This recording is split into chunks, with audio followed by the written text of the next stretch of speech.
Hello. Okay, stream start हो चुका है, एक बार चेक कर लेता हूँ।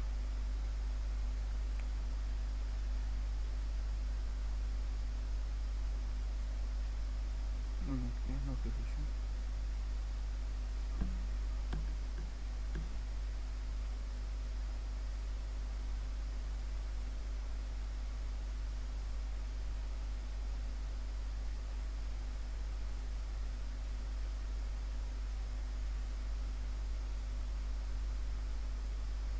हेलो।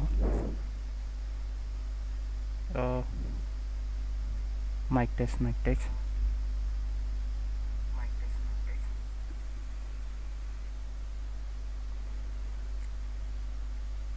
ओके, तो स्ट्रीम तो स्टार्ट हो चुका है। तो कल का प्रॉब्लम था कि माइक काम नहीं कर रहा था। मतलब हम लोगों ने रैंडमली प्रॉब्लम सॉल्व किया था 3, जो अच्छा ही था। वो प्रॉब्लम मतलब हम लोगों ने सॉल्व किया था ये वाला।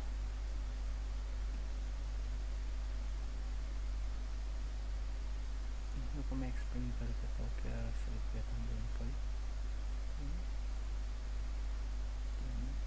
ये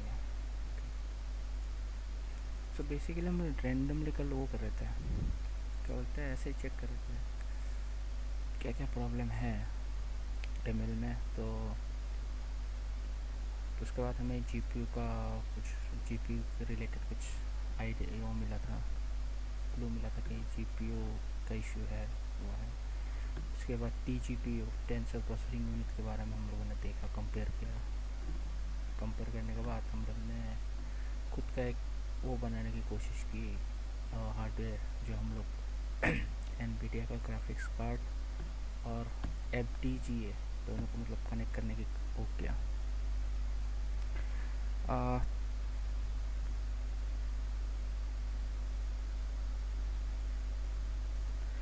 सो एफडीजीए फुल फॉर्म का नहीं पता, लेकिन ये लॉजिक गेट जो है उन सब का मिक्सर करके वो है, मतलब इसको प्रोग्राम करा जा सकता है।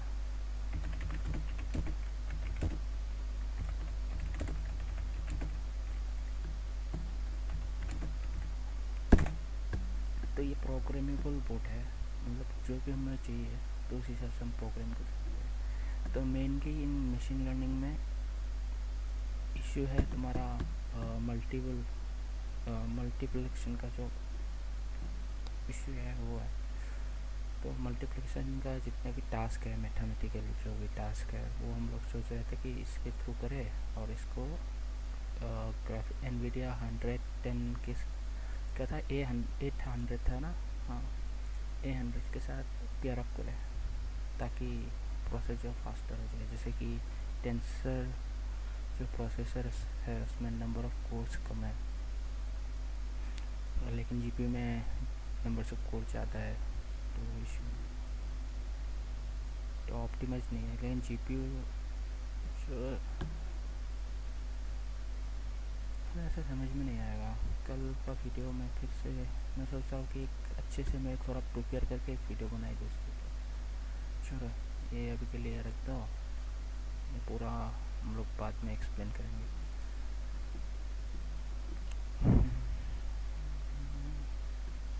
हमारा जो नेक्स्ट टॉपिक था वो था साइबर सिक्योरिटी रिलेटेड था। जैसे कि मान लो एक राउटर है, तो उसका डिफ़ॉल्ट पासवर्ड जैसे कि एडमिन रहता है, तो उसको वो ईज़िली हैकेबल है। और बाय डिफ़ॉल्ट बहुत सारे डिवाइस है, राउटर हो गया, स्विचेस हो गया, सीसीटीवी हो गया, जो आईपी कैमरा रहता है उसका सबका मोस्टली डिफ़ॉल्ट पासवर्ड ही रहता है। तो उसको सॉल्व करने के लिए हमने ये अप्रोच यूज़ किया था। चलो इसको एक्सप्लेन करने की कोशिश करते हैं।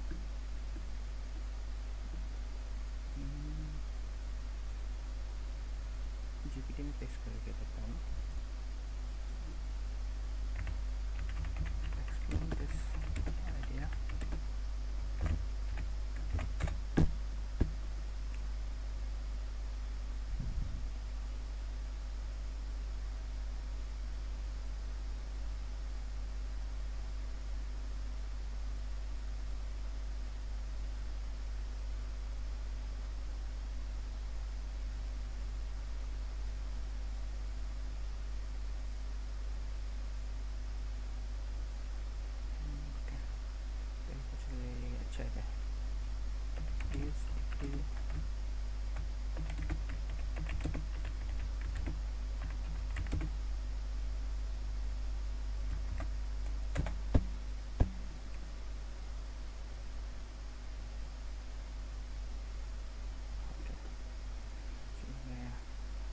क्या, पता नहीं। अभी मैंने, हाँ पेन है, चलो पेन में ढूंढने की कोशिश करते हैं क्या था। इसको फुल स्क्रीन कैसे करते हैं।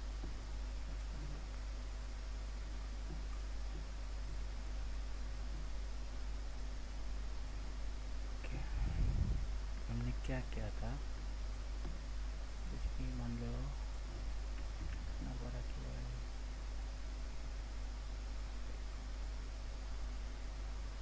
तो मैंने बहुत साल के बाद पेन यूज़ कर रहा है। और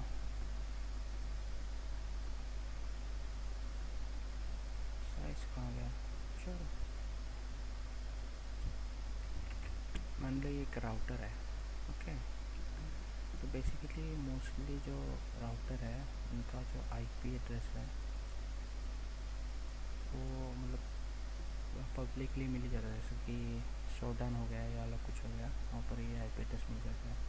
तो उससे होता क्या है,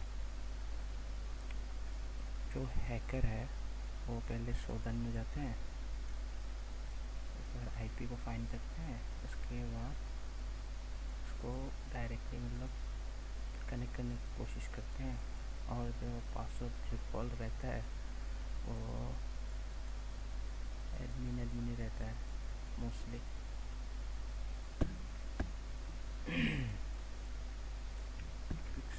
पिक्सलाइज हो गया ज़्यादा,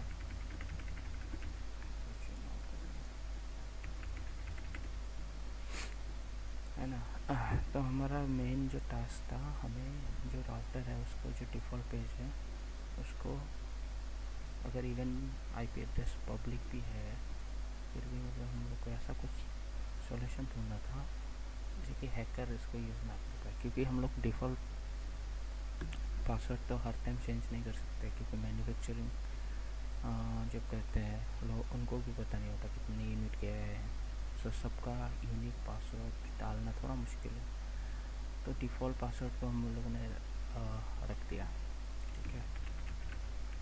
तो ये मान लो राउटर है, राउटर गोल होता है ना, सबका गोल होता है। मान लो ये राउटर है, उसके बाद हम लोगों ने एक मास्टर कंट्रोलर बनाया था उसमें, ठीक है। मास्टर कंट्रोलर, यहाँ पर हम लोगों ने वो रखा था, बटन रखा था। जब भी ये क्लिक होगा या सिग्नल मिलेगा मास्टर कंट्रोलर से, तभी मतलब ये अपना जो वेब पेज है उसको दिखाएगा। सो फॉर एग्जांपल यहाँ पर इसने सिग्नल दिया, उसको राउटर लिख देते हैं।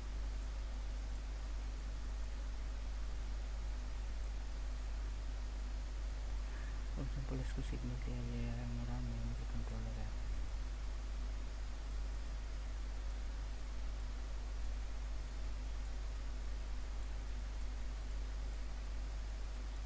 ये हमारा जो है कंट्रोलर, ठीक है ना। तो इसमें मल्टीपल राउटर कनेक्ट हो सकते हैं, ऐसा नहीं है कि एक ही राउटर कनेक्ट होगा। जब भी ये सिग्नल ए वायर के थ्रू कनेक्ट होगा, जब भी ये सिग्नल देगा तभी वेब पेज, इसका जो है लॉगिन वेब पेज वो ओपन होगा।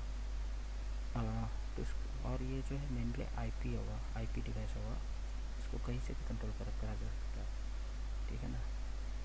अभी जो मेन इशू है कि हम लोग इसको लैन से डायरेक्ट कनेक्ट नहीं कर रहे, इसके लिए हम लोगों ने सिर्फ एक ही वायर यूज़ किया है, सिग्नल वायर, एक ही सिग्नल वायर यूज़ किया है। क्यों? अगर मान लो ये हैक भी हो गया तब भी इससे कुछ नहीं कर सकता वो, इस डिवाइस को मतलब कॉम्प्रोमाइज़ नहीं कर सकता। एक वायर सिग्नल से क्या ना कर लेगा, ठीक है ना। अभी चैलेंजेस क्या था जब हम लोगों ने इसको किया था, अगर फॉर एग्जांपल ये डिवाइस हैक हो गया, तो उससे पहले एक बात बोल देता हूँ, ये जो डिवाइस होगा ना ये VPN के थ्रू कनेक्टेड रहेगा, या नहीं तो टनलिंग टेक्निक जो है वो यूज़ करेगा। क्यों टनलिंग क्यों यूज़ करेगा? टनलिंग करने से ये थोड़ा सिक्योर रहेगा डिवाइस, है ना। अगर मान लो कि ये इसको किसी ने बाईपास करके इसको हैक कर दिया, तब भी प्रॉब्लम ये होगा कि मतलब तब भी ये इसको हैक नहीं कर सकता। फॉर एग्जांपल अगर पहले हम लोगों ने स्टार्टिंग में जब इसको सॉल्व कर रहे थे, आप कल का अगर लाइव स्ट्रीम देखो तो हम लोगों ने 0 या 1 देखा था, ठीक है ना।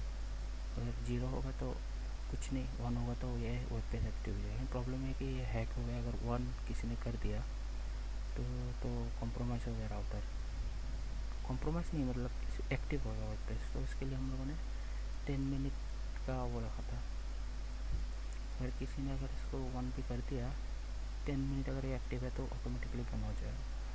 और उसके बाद हम लोगों ने सिर्फ बाइनरी में नहीं किया, तो उसके बाद हम लोगों ने क्रिप्टोग्राफिक भी वो किया था एल्गोरिथम, क्योंकि ये डिजिटल सिग्नल है ना, तो हम लोग उसको इंक्रीज भी कर सकते हैं। तो कल हम लोगों ने लिया था टाइम स्टैम्प लिया था। फॉर एग्जांपल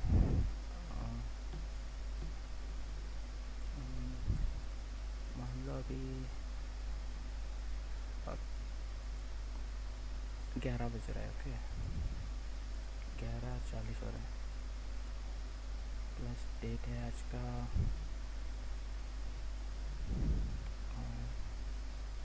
02/06/2025 मान लो ये है। तो इसको हम लोगों ने क्या किया था कि इसको पहले नंबर में कन्वर्ट करो, 1140020625, और उसके बाद इसको हम लोगों ने वो क्या था, इसके साथ मान लो कि इसको इंटू किया, इसको इंटू किया, ये तो इंटू नहीं होगा तो जीरो हम लोग नहीं लेंगे, तो इसको सिंपली प्लस रख लेते हैं और इसको इंटू, ये प्लस है भाई, प्लस इंटू एक ही लगेगा, चलो। उसके बाद ऐसे होगा, और इसको मतलब इसके साथ प्लस करो, इसको इसके साथ इंटू करो, इन दोनों को वो करो और टोटल को वो कर लो, मल्टीपल करो, जो भी नंबर होगा। फॉर एग्जांपल कुछ भी नंबर निकला उसको बाइनरी में कन्वर्ट करो और वो होगा, वो जो होगा इसका एक्टिवेशन कोड होगा। इसमें दिक्कत क्या था कि ये एक्टिवेशन कोड जो है वो कैसे डिसाइड होगा, राइट। तो ये जब भी मेन जो कंट्रोलर होगा, ये राउटर 1 का है, ये राउटर 2 3, जिस सीक्वेंस में भी होगा, जिस टाइम में ये एक्टिव होगा उसी टाइम का सिस्टम होगा। और इसमें हम लोग बहुत कुछ कर सकते हैं, जैसे कि हैश भी यूज़ कर सकते हैं, अलग अलग एल्गोरिथम भी है, कुछ भी यूज़ कर सकते हैं। हाँ, तो उससे होगा क्या कि अगर, और जीपीटी को जब मैंने पूछा उसने बोला कि इसको अगर किसी ने वो कर दिया, काट दिया, और यहाँ पर जंपर करके 0 1 दे सकता है, राइट। तो अभी अगर इस केस में है तो इस केस में हम लोग वो नहीं कर सकते, जंपर अगर कर भी लिया ये नंबर कैसे पता चलेगा, क्योंकि फिजिकल एक्सेस तो मिलना पहले मुश्किल है, अगर मिल भी जाता है तब भी क्या नहीं कर लेगा, क्योंकि ब्रूट फोर्स तो ऑब्वियसली ब्रूट फोर्स करना मुश्किल है, क्योंकि तुम एक फिजिकल लोकेशन में जा रहे हो, उसके बाद राउटर के वायर के साथ हेर फेर करके तुम ब्रूट फोर्स कर रहे हो।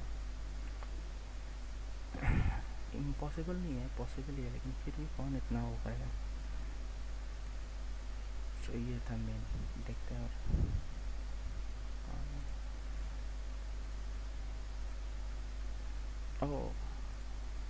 और हम लोगों ने इसको सिंपली उससे कोड किया, इसको हम सिंपली रेस्पबेरी पाई से ही वो कर सकते हैं, बना सकते हैं, सिग्नल वाला लगा के। मान लो कि कितना अगर पिन कम होता है तो हम लोग मक्स भी यूज़ कर सकते हैं, मल्टीप्लेक्सर जो है वो यूज़ कर सकते हैं।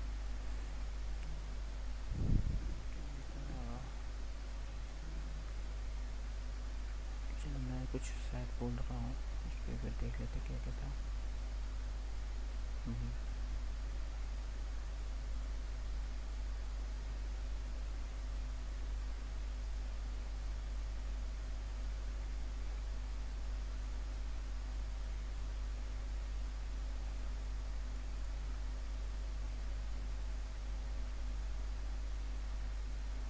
possible application industrial routing, military and government system showing the physical differences, IoT security. Okay.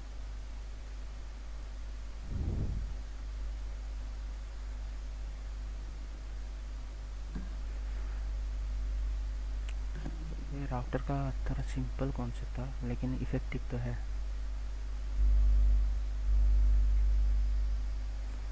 मेरा ऑडियो कैसा आ रहा है भाई? एक बार अगर तुम लोग बोलते तो।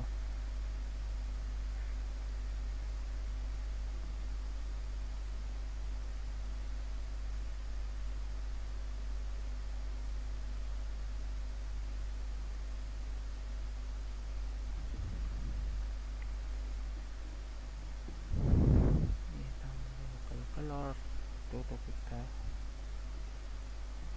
ये हमारा था वो cloning human motor skill, electro जो क्या था, इलेक्ट्रो रॉड या कुछ उसमें कनेक्ट करके स्किल को, बहुत कॉम्प्लेक्स है ये भाई। ये हम लोग कल बाद में डिसाइड वो करते हैं, क्या बोलते हैं, एक्सप्लेन करते हैं। या तो तुम लोग कल का वीडियो भी देख सकते हो, रैंडमली हम लोग ने कहाँ से कहाँ जंप किया। ठीक है, अभी थोड़ा सा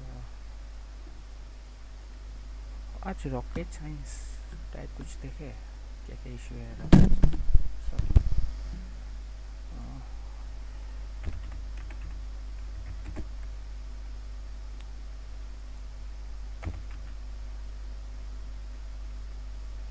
एरोस्पेस का देखे या हम लोग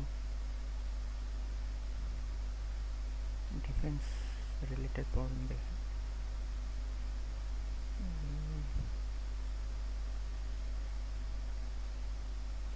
दोनों इम्पोर्टेंट है।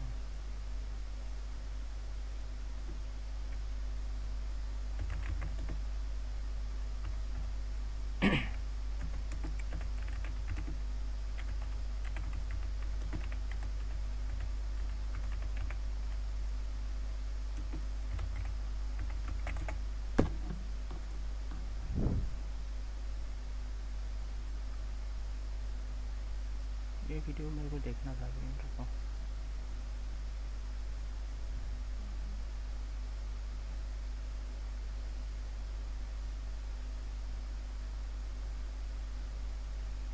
सब नहीं देखना, हम लोग को IT रिलेटेड चाहिए।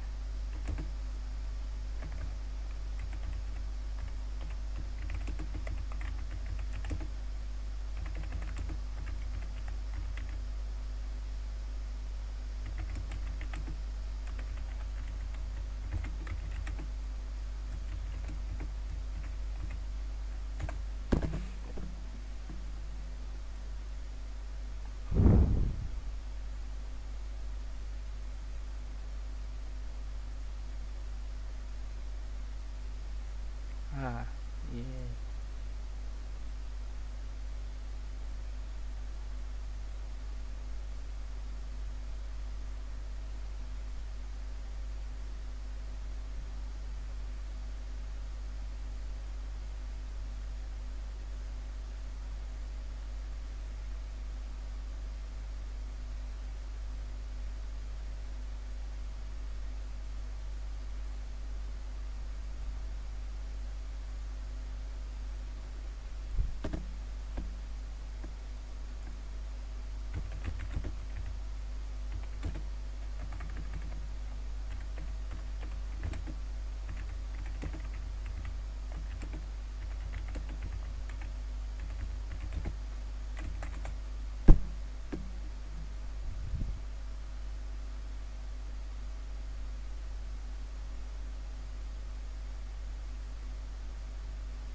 justice.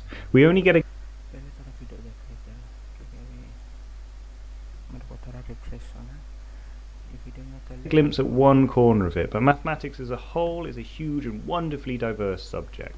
My aim with this video is to show you all of that amazing stuff. We'll start back at the very beginning. The origin of mathematics lies in counting. In fact, counting is not just a human trait, other animals are able to count as well. And evidence for human counting goes back to prehistoric times, with check marks made in bones. There were several innovations over the years, with the Egyptians having the first equation, the ancient Greeks making strides in many areas like geometry and numerology, and negative numbers were invented in China, and 0 as a number was first used in India. Then, in the golden age of Islam, Persian mathematicians made further strides and the first book on algebra was written. Then mathematics boomed in the Renaissance along with the sciences. Now there's a lot more to the history of mathematics than what I've just said, but I'm going to jump to the modern age and mathematics as we know it now. Modern mathematics can broadly be broken down into two areas: pure maths, the study of mathematics for its own sake, and applied maths, when you develop mathematics to help solve some real-world problem. But there's a lot of crossover. In fact, many times in history someone's gone off into the mathematical wilderness motivated purely by curiosity and kind of guided by a sense of aesthetics. And then they've created a whole bunch of new mathematics, which is nice and interesting, but it doesn't really do anything useful. But then, say, 100 years later, someone will be working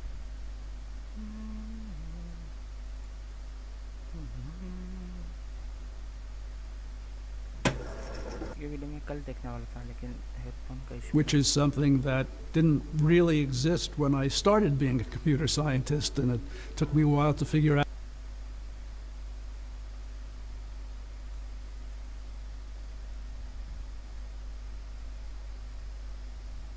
that I was one. My relationship with computers began as a programmer. It never quite occurred to me that I was doing anything scientific until after I had published enough papers that it finally occurred to me. My education was as a mathematician. It was just natural for me to think about computers as a mathematician. When you write an algorithm, you need to have a proof that it's correct. An algorithm without a proof is a conjecture. It's not a theorem. And if you're proving things, well, that means mathematics. Computer scientists tend to think in terms of programming languages. One of the epiphanies in my career was the realization that I was not writing programs as a computer scientist, I was designing algorithms. I came to realize that if I'm not writing a program, I shouldn't use a programming language. People confuse programming with coding. Coding is to programming what typing is to writing. Writing is something that involves mental effort. You're thinking about what you're going to say. The words have some importance, but in some sense, even they are secondary to the ideas. In the same way, programs are built on ideas. They have to do something, and what they're supposed to do, is like what writing is supposed to convey. If people are trying to learn programming by being taught to code, well, they're being taught writing by being taught how to type, and that doesn't make much sense. The best way I have for teaching about programming, as distinct from coding, is to think about what the program is supposed to do mathematically. There's a very big practical problem with this. The mathematical education in this country is pretty terrible. Most people wind up being afraid of mathematics. This is even senior programmers. I've developed a language called TLA Plus for writing down the ideas that go into the program before you do any coding. It's a pretty hard thing for engineers to get into, but when they do, it develops their ability to think mathematically.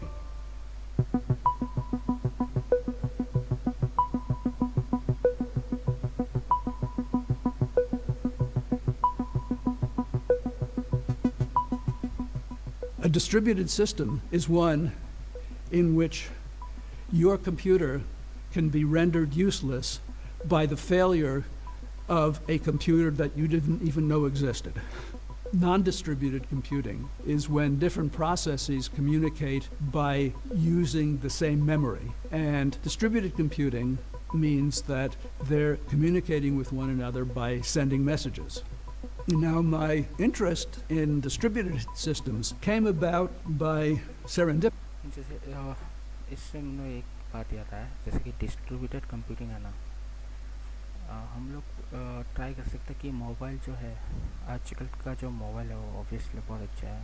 अगर हम लोग ऐसा एक distributed system बनाए हुए, जैसे कि जब भी तुम्हारा डिवाइस मतलब यूज़ ना हो रहा हो, आइडल मोड में हो, तो उसको उसका कंप्यूटेशन पावर यूज़ करके हम लोग कुछ अच्छा कुछ कर सकते हैं, जैसे कि वेदर प्रेडिक्शन या कुछ भी अलग प्रेडिक्शन वगैरह हो गया, या तो तुम्हारा नॉर्मली माइनिंग वगैरह हो गया। क्योंकि अभी का जो देखो एक चीज़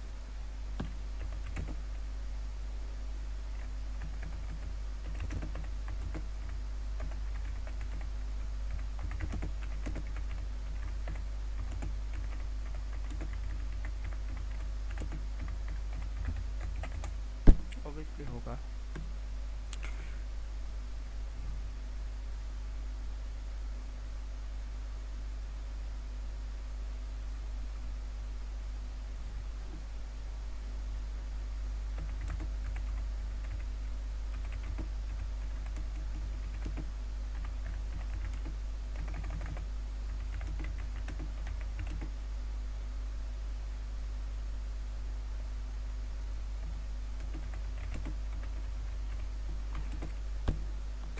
पैरेलली कंप्यूटिंग का कर सकता है, पैरेलल कंप्यूटिंग जो है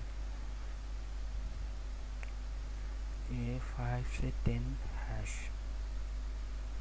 कितना होता है?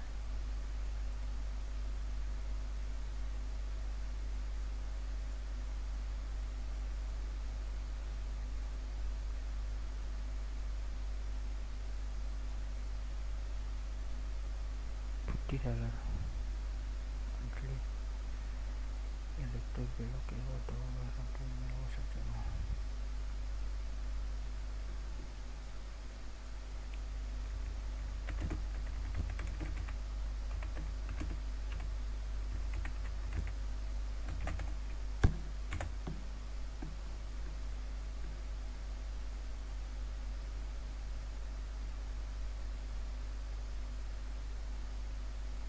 है इतना कम?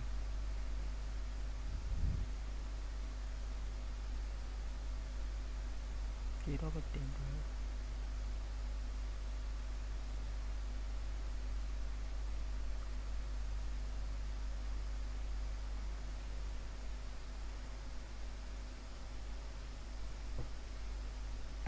यूजलेस है।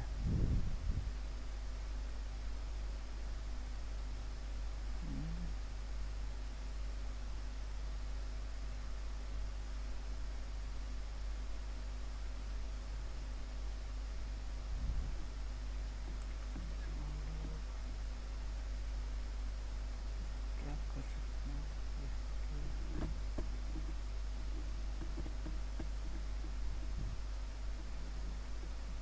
ये हम लोग थोड़ी देर के बाद देखते हैं। ये Serendipity. I received a preprint of a paper by Robert Thomas and Paul Johnson, who had an algorithm for implementing distributed databases. These are databases where you could have multiple copies of the data sitting at different computers, so that programs on each computer could have rapid access to the data, but they had to be synchronized so that processes on all the computers got consistent views of what the data was. I happen to have become quite familiar with special relativity. One of the things that special relativity teaches you is that two different observers can have different notions of what at the same time means. But there's one notion that is invariant. There's a certain notion of one event happening before another event. And that means that it's possible for information to be transmitted from one event to the other when the information cannot travel faster than the speed of light. I realized that that notion of causality was violated by the algorithm of Thomas and Johnson. It's completely analogous to the relation in special relativity. So what I did is I wrote a paper that एक बात मैं बोलने जाता हूँ, जितना तुम्हारा diverse knowledge होगा ना, उतना तुम कॉम्प्लेक्स प्रॉब्लम सॉल्व कर पाओगे, क्योंकि तुम्हारे पास डिफरेंट पर्सपेक्टिव होगा. फॉर एग्जांपल अगर किसी को से फिज़िक्स आता है तो वो फिज़िक्स के हिसाब से ही ट्राई करके सॉल्व कर लेगा. लेकिन अगर किसी को फिज़िक्स केमिस्ट्री बायोलॉजी सब कुछ, मतलब ये तीनों फील्ड का नॉलेज है, तो तीनों को कंबाइन करेगा, ट्राई करेगा कि सॉल्यूशन मिल जाए. तो पॉसिबिलिटी ऑब्वियसली से जितना ज़्यादा तुम डोमेन एक्सप्लोर करेगा उतना ज़्यादा तुम्हें सॉल्यूशन मिलने की पॉसिबिलिटी है. तो क्यूरोसिटी के लिए हर एक डोमेन ट्राई करो, हर एक चीज़ को समझने की कोशिश करो, एटलीस्ट बेसिक तो समझने की कोशिश करो, जिसको इन फ्यूचर तुम पेयर अप करो सको अपने आइडिया से. explained this notion of causality, one could solve any distributed system problem by building what I called a state machine. Think of it as an abstract computer that does one thing at a time. You make sure that all the computers in this distributed system cooperate to implement a single state machine. And that idea has become fundamental in the way people think about building distributed systems. I had never even thought about a distributed system before I wrote that paper. As I progressed in my career, I came to appreciate the idea of working in industry. That's where most of the interesting problems that I found came from, from engineers having a problem to solve. It reminds me actually of something that Auguste Renoir once said. Someone asked him why he painted outside rather than in his studio. And what he said is, if I were painting in the studio and I wanted to paint a leaf, I would be able to think of only a half dozen or so different kinds of leaves that I could paint. But when I was painting outdoors, there were just these millions of different kinds of leaves that were there that I could paint from. I found my research the same way, that if I sat down, and just, contemplated my navel and think about problems, there was a small number of problems that I could think of. But there were just scads of them sitting out in industry waiting to be solved. My favorite of my algorithms is the bakery algorithm. It's to solve the mutual exclusion problem, that is, keep two processes from using the printer at the same time. Processes choose a number based on the numbers that have been chosen by other processes and use an algorithm so that the lowest is allowed to use the printer. But what is amazing about it is it does not make an assumption that almost every other algorithm makes. The assumption being that if, say, I'm changing my number from 47 to 100, and you read that number, you'll either get 47 or 100. But that algorithm works even if instead of getting 47 or 100, you maybe got 4,700, or maybe you got 9,999. The algorithm still works. I didn't intend it to. I didn't intend that. I just discovered that when I wrote the proof, I never needed to make the assumption. That is just so beautiful. And, I'm really proud that, that I stumbled on it.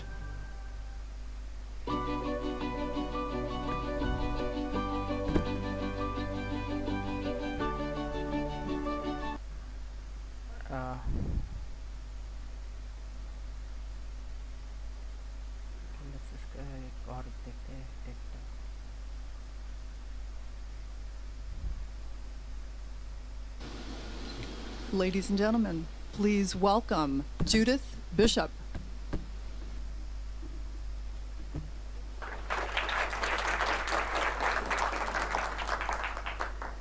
Good afternoon, everybody. Welcome back to the plenary session of the Microsoft Faculty Summit. It's my great pleasure to introduce to you today Leslie Lamport, who's a principal researcher at our Microsoft Research Silicon Valley Lab. So students and faculty who have taught operating systems courses as well as anybody who's really used a computer, will have benefited from Leslie's work on logical clocks, safety and liveness, sequential consistency, and many other parts of operating systems which laid the basis for the safe operation of the computers that we have today as they moved from the single desktop to the large number of interconnected devices we have. Leslie, before he joined Microsoft, was a member of certain various prestigious institutions. He was at MIT, at Brandeis University, and at companies such as DEC, Compaq, and SRI. In his career, he has also received several honorary doctorates, and he has tried very hard to help scientists see their work as beautiful. And for that purpose, he also developed something that I think you all know very well, which is LaTeX. He's now going to go on and try and persuade engineers that there's something else that is beautiful in life, which is mathematics.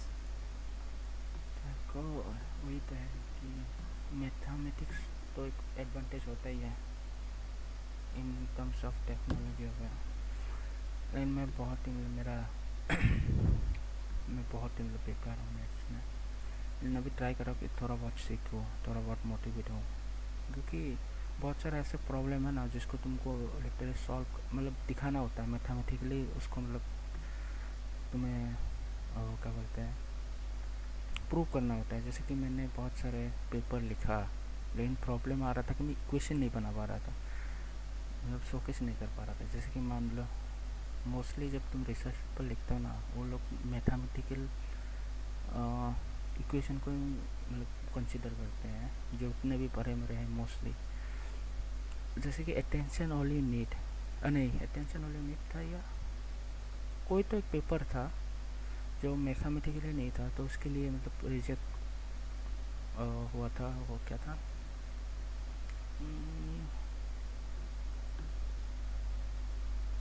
AI का सबसे best paper कहाँ publish होता है, what the heck, IEEE तो नहीं था, वो तो ओवरऑल है, और एक था भूल गया भाई लोरा करके एक है, वो उसका भी एक पेपर निकला था, वो भी रिजेक्ट हो चुका था क्योंकि उसके मैथमेटिकली इक्वेशन नहीं था। बाद में जब थोड़ा फेमस हुआ पेपर, उसके बाद ही मतलब वो पब्लिश हुआ था। IPsec था कुछ, IPsec नहीं, बेस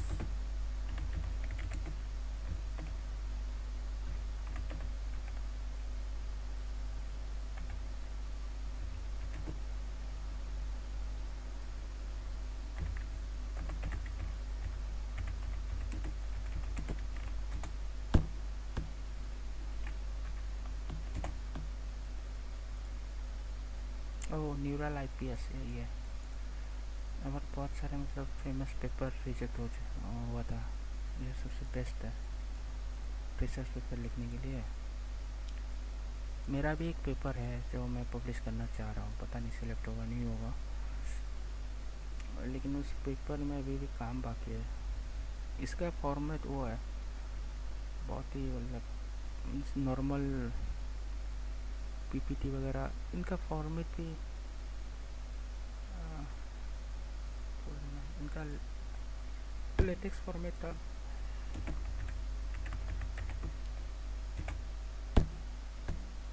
ये देखो, ये इतना अजीब सा फॉर्मेट है ना, इसीलिए पेपर में जाकर भी नहीं लिख पा रहा। फॉर्मेट है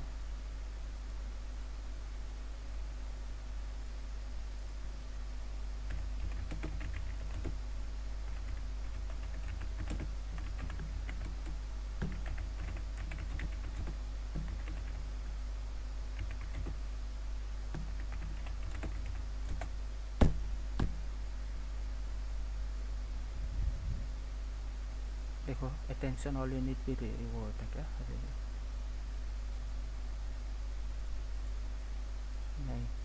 था, कौन सा था जो रिजेक्ट हुआ था? यही था रिजेक्टेड, अटेंशन यूनिट। ये पेपर रिजेक्ट हो गया। सोचो इतना बड़ा कंट्रीब्यूशन है इस पेपर का AIML में। ये पता नहीं, पेपर मैंने नहीं पढ़ा। जनरेटिव ये ओ ज्ञान ये क्या है?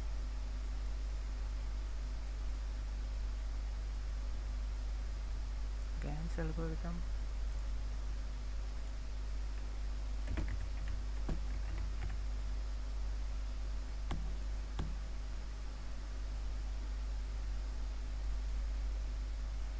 नहीं, शायद अलग है। ये नहीं है शायद।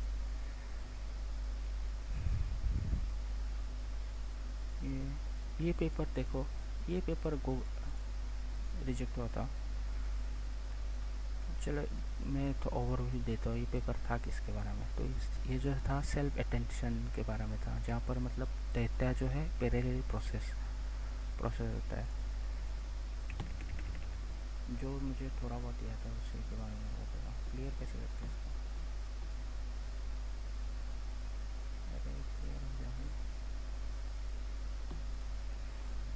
तो पहले जो डेटा था वो जब भी तुम ट्रेन करते हो डेटा, वो CNN या RNN में होता था, जो मतलब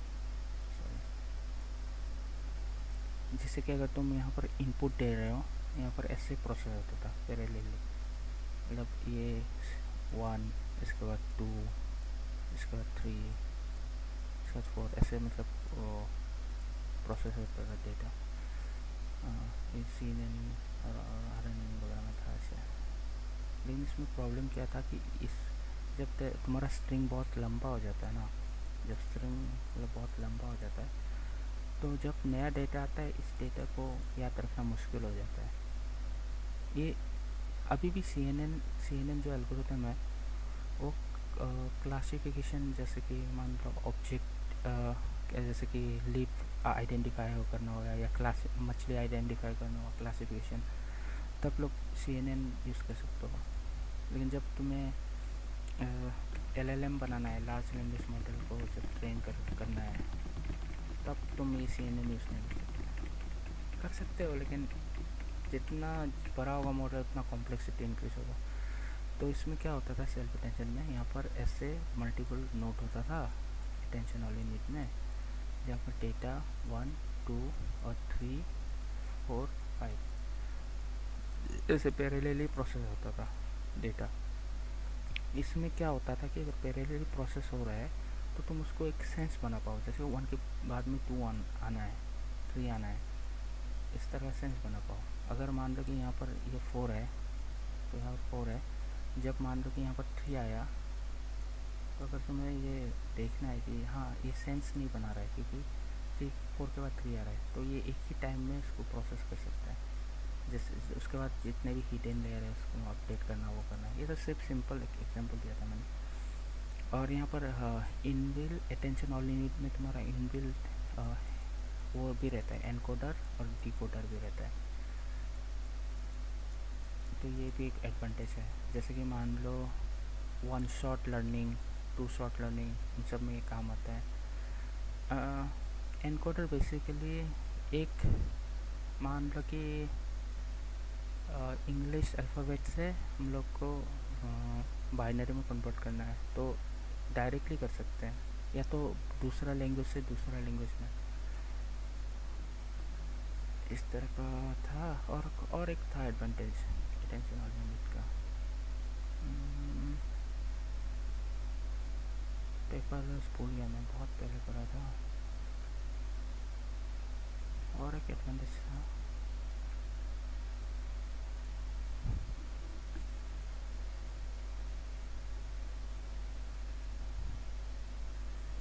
हम लोग बाद में वो करते डिस्कस। और ये बर्ड पेपर, ये भी अच्छा था। ये बाई डायरेक्शनल कैसे था, चलो थोड़ा सा इसको भी ओवरव्यू देख लेते हैं।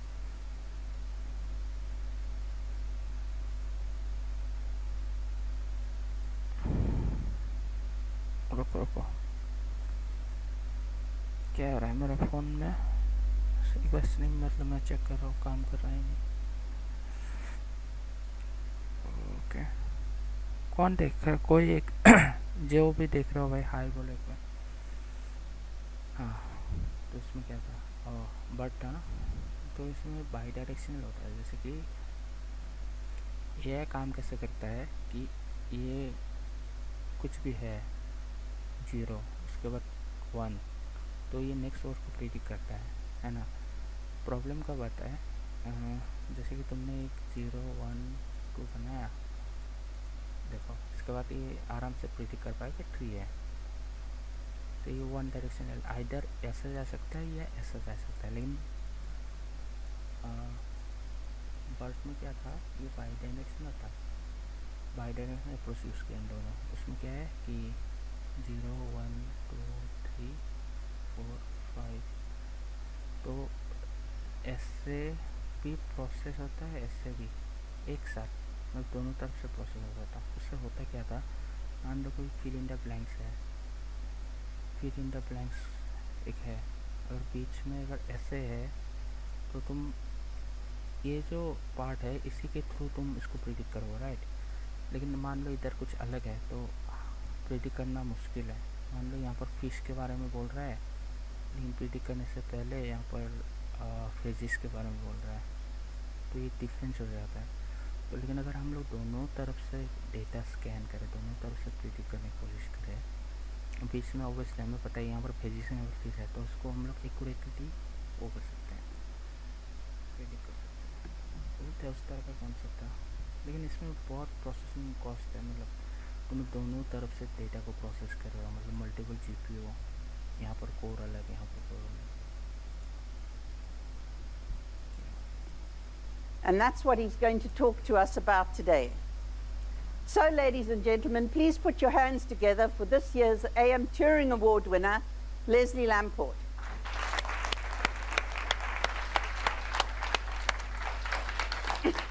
Thank you, Judith.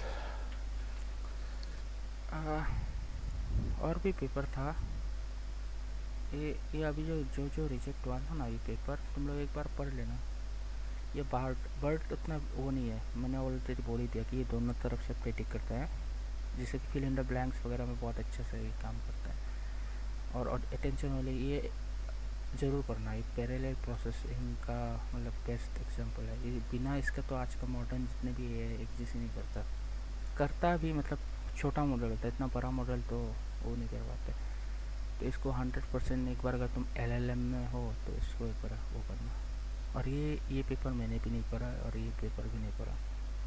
Base normalisation शायद मैंने पढ़ा था, लेकिन याद नहीं आ रही ये है क्या। चलो पढ़ देखते हैं।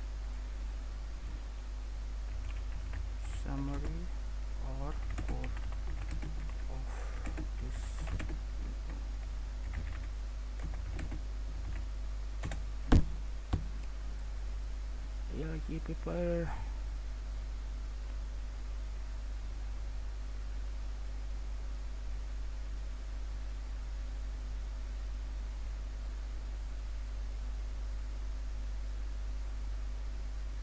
ये पेपर मैंने नहीं पढ़ा।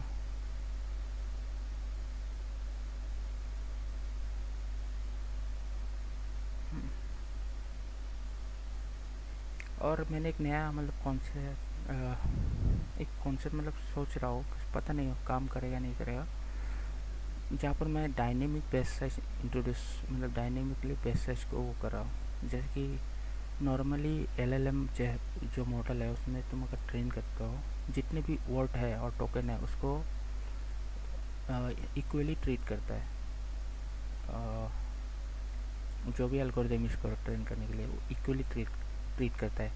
अगर ये इम्पोर्टेंट है तब भी इसको सेम उसी तरह ही ट्रीट करेगा, अगर ये इम्पोर्टेंट नहीं है फिर भी उसी तरह से ट्रीट करेगा। तो हम लोग डायनेमिक, मैं सोच रहा था कि ऐसा डायनेमिक बेस साइज लाओ, जिससे होगा क्या कि अगर जो इम्पोर्टेंट है उसको अच्छे से प्रोसेस करेगा, जो थोड़ा कम इम्पोर्टेंट है उसको बेस साइज का मतलब उस हिसाब से बेस साइज रिड्यूस या इंक्रीज होगा। पता नहीं, इसको अभी इम्प्लीमेंट नहीं किया, जस्ट सोच रहा हूँ। चलो पहले ये वीडियो देख लेते हैं। Thinking above the code. Why do we और think? ये स्टीव जॉब की तरह क्यों दिख रहा है? Well, it helps us do most things, like hunting a saber-toothed tiger, or building a house, or writing a program. So, when should we think? Well, hunting a saber-toothed tiger, we should think before leaving the cave. When the tiger is charging at you, it's a little late. Building a house. Before beginning construction. भाई जो भी मतलब देख रहे हो एक बार हाय बोल सकते हो, मुझे भी पता चलेगा कि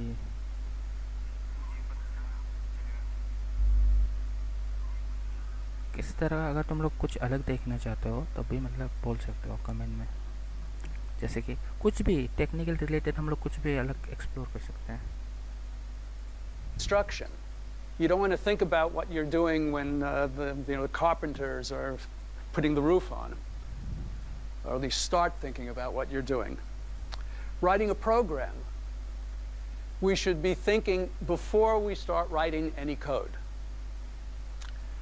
How to think.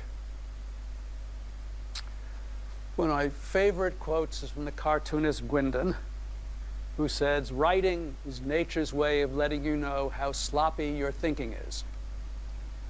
To think, to really think, you have to write. If you're thinking without writing, chances are you're fooling yourself. You only. हाँ, तुम लोग को अगर कुछ अलग पेपर देखना है या कुछ नया प्रॉब्लम जो है तुम लोग चाहते हो कि मैं ट्राई करो सॉल्व करने का, तो तुम लोग चैट में लिख सकते हो। ज़रूर नहीं है कि वो सिर्फ AI, ML, क्रिप्टोग्राफी,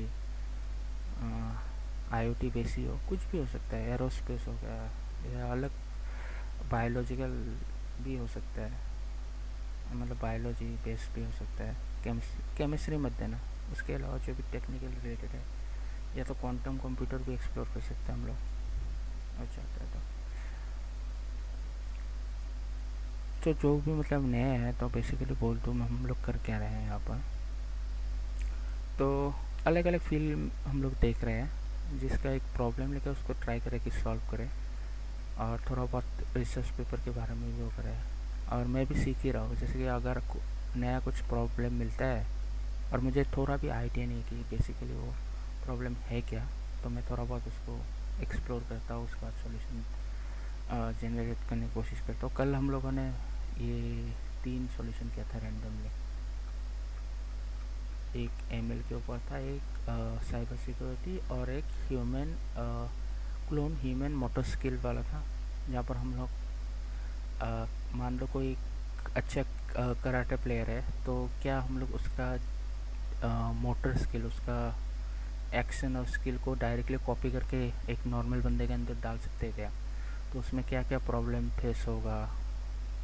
बहुत सारे प्रॉब्लम था, जैसे कि हर एक ह्यूमन का साइज शेप अलग होता है, अगर तो डायरेक्टली हम लोग नहीं डाल सकते। जैसे कि मेरा हैंड मूवमेंट अगर मैं किसी के पास कॉपी कर भी दूँ उसका इलेक्ट्रिक सिग्नल जो है, फिर भी मतलब सेम मैं जैसे हाथ को मूव कर रहा हूँ उस तरह का मूवमेंट उसका नहीं होगा। तो उसके लिए हम लोग ने एक 3D वो सिमुलेटर, पहले हम लोग सिमुलेटर बना रहे हैं, मसल सिमुलेटर, जहाँ पर हम लोग उसका बॉडी वेट दे के सिमुलेट करेंगे, उसका जो डेटा होगा उसको हम लोग डालेंगे। बहुत कुछ मतलब हम लोग ने कल यहाँ पर किया था, step by step 3D capturing करना है उसका, क्योंकि वो ऑब्वियसली जब ML और AI यूज़ करेंगे तब प्रॉब्लम होगा कि ट्रायल एंड एरर, और हम लोग ह्यूमन में अफोर्ड नहीं कर सकते ट्रायल एरर। एक गलती और उसको मतलब बहुत भारी नुकसान हो सकता है, तो इसलिए हम लोगों ने सिमुलेटर यूज़ किया है पर्टिकुलर उस पर्सन की भी, आप उसके बॉडी को लेकर। इस तरह का प्रॉब्लम जो हम लोग ट्राई करते हैं सॉल्व करने का। और ये मैं कल ही पता चला ऐसा भी कुछ है, ह्यूमन जो ब्रेन सिग्नल है उनको मतलब ऐसे कैप्चर किया जा सकता है। वो कल ही सीखा, कल ही हम लोगों ने इस सॉल्यूशन को दिया। लेकिन कल प्रॉब्लम था कि मेरा माइक इतना अच्छे से काम नहीं कर रहा था, तो कल रात को मैंने फिर से एक हेडफोन खोल के उसको माइक बनाया। चलो ठीक है, जो भी अगर सुंदर तो प्रॉब्लम अगर है तुम्हारा, जैसे कॉलेज प्रोजेक्ट हो गया, कुछ नया इनोवेटिव कर रहा हो, सॉल्यूशन नहीं मिल रहा, तो तुम यहाँ पर पूछ सकते हो या दे सकते हो, यहाँ पर मैं ट्राई करूँगा उसको सॉल्व करने का। और टेंशन मतलब क्रेडिट तुम्हारा ही रहेगा, तुम बोल सकते हो कि तुमने सॉल्व किया है। Or pretending to think. What to write? और अभी हम लोग ये बंदे का वीडियो देख रहे हैं, ये मतलब बोलते हैं कि ये रिवोल्यूशन, इसके वजह से रिवोल्यूशन हुआ है कंप्यूटर में। Well, hunting a saber-toothed tiger, sorry, writing wasn't invented then, which meant it was a very dangerous activity. Building a house. Well, what you write before you start building a house are called blueprints. And it's called drawing blueprints. Writing a program, well, you should also write a blueprint of your program. But blueprints of programs are what we call specifications. Specifications, well, when I say the word, people tend to panic. This formal stuff that's impossible to read and understand, and you have to learn these funny symbols and all that sort of stuff. Yeah, this is a blueprint, you know, all this complicated stuff going on. But this is also a blueprint. In fact, there's an entire spectrum of blueprints, ranging from very detailed, complicated blueprints, which you need if you're building something that's very big and complicated. At the other end, they're just rough sketch if what you're building is just something, you know, really simple that you're going to do in the weekend. And there are these ordinary blueprints for, you know, things like a house or the stuff that, kinds of blueprints that most of us might have seen. And similarly, there's a spectrum of specifications. There are formal specifications. And on the other end of the you know, formal specifications written in a precise formal language. And on the other end, there are just short prose specifications. And in the middle are what I like to call mathematical prose. Most code is really simple. Few sentences of prose will do. Some code is subtle. It requires more thought. And for that, you have to write, it's prose, but you need to be pretty precise. And some code is either very complex or very subtle or critical. And that's especially the case if what you're doing is writing a concurrent or distributed system. It is going to be complex and subtle and quite likely critical. And for that, you should have tools. You should be using tools to check it, to check your blueprints. And if you're going to use tools, it means you need a formal language because tools don't understand prose. So how to write a spec? Well, writing requires thinking. So how to think about programs. We should think about programs like computer scientists, namely like scientists. Scientific thinking is a very successful way of thinking. We know all that it's brought us. And what science does is make mathematical models of reality. For example, the first very successful science was astronomy. The reality, planets have mountains, oceans, tides, and weather, and all sorts of complicating things. But the simple model that's gotten astronomy pretty far is to think of a planet, model a planet, as a point mass having position and momentum. Computer science, the reality consists of digital systems, things like a processor chip, a game console, or a computer executing a program. This is what I'll be talking about, computers executing programs. But what I have to say applies to all those other things just as well. So models. There are lots of models that you've probably come across. Turing machines, partially ordered set of events, you probably haven't run across that, and lots of models. But two, to my mind, stand out as being the most useful basic models: functions and sequences of states. So functions. We model a function, we can model a program as a function that maps an input to an output, or multiple inputs or possible inputs to possible outputs. In math, the function is very simple. It's a set of ordered pairs. So for example, the square function on natural numbers, it's this set of ordered pairs, this pair 0, 0, 1, 1, 2, 4, etc. And the element 2, 4 is an element of ये थोड़ा ज़्यादा ही serious वाला हो गया. Serious वाला video नहीं देखते हैं.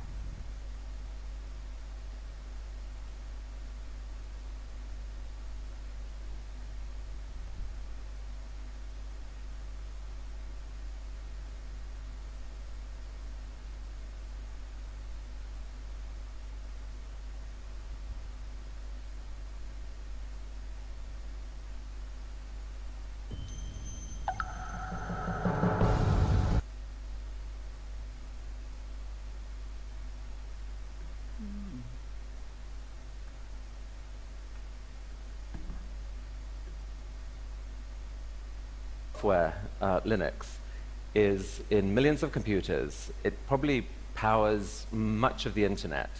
And I think that there are like 1.5 billion active Android devices out there. Your software is in every single one of them.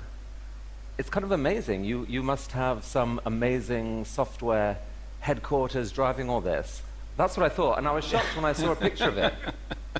I mean, this is the Linux World Headquarters.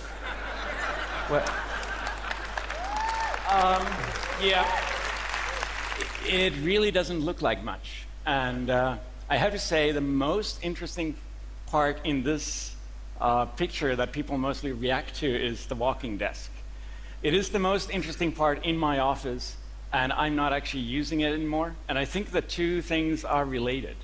The way I work is I want to not have external stimulation.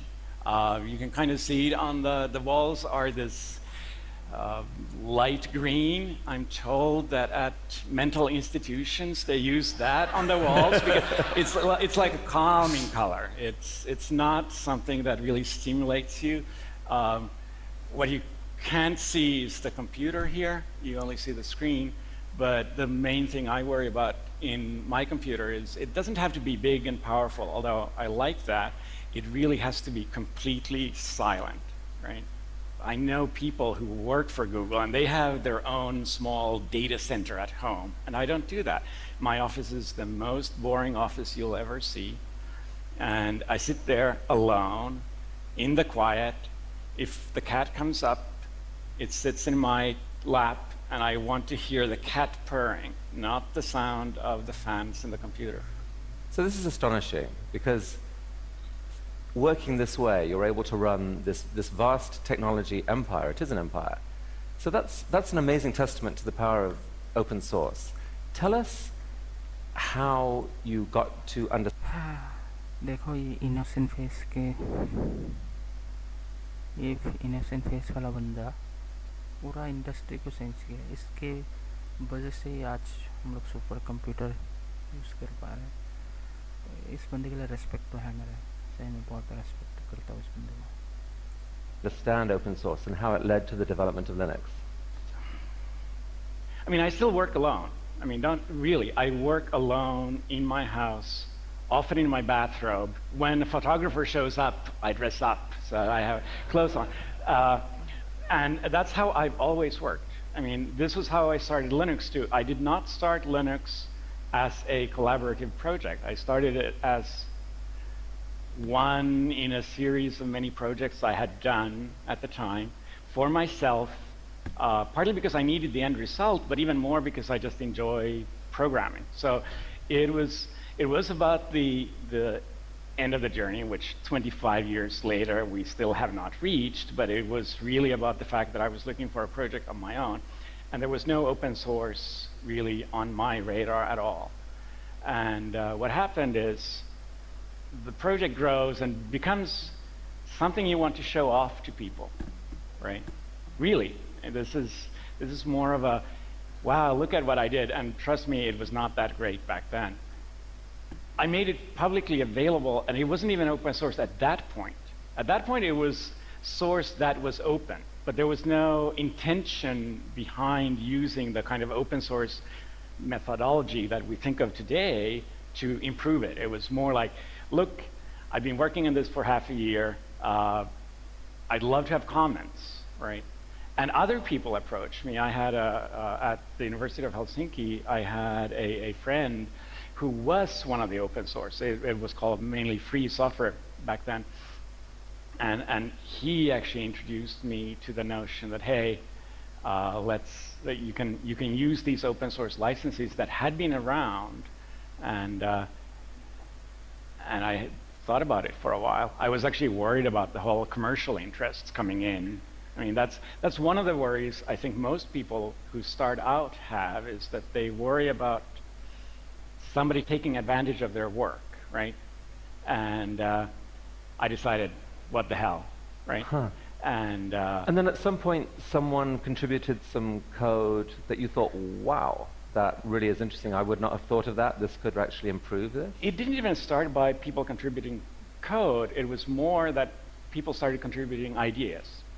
And just the fact that somebody else takes a look at your project, and I'm sure it's true of other things too, but it's definitely true in code, is that somebody else takes an interest in your code, looks at it enough to actually give you feedback and give you ideas, that was a huge thing for me. I mean, so I was 21 at the time, so I was young, but I'd already programmed for half my life, basically.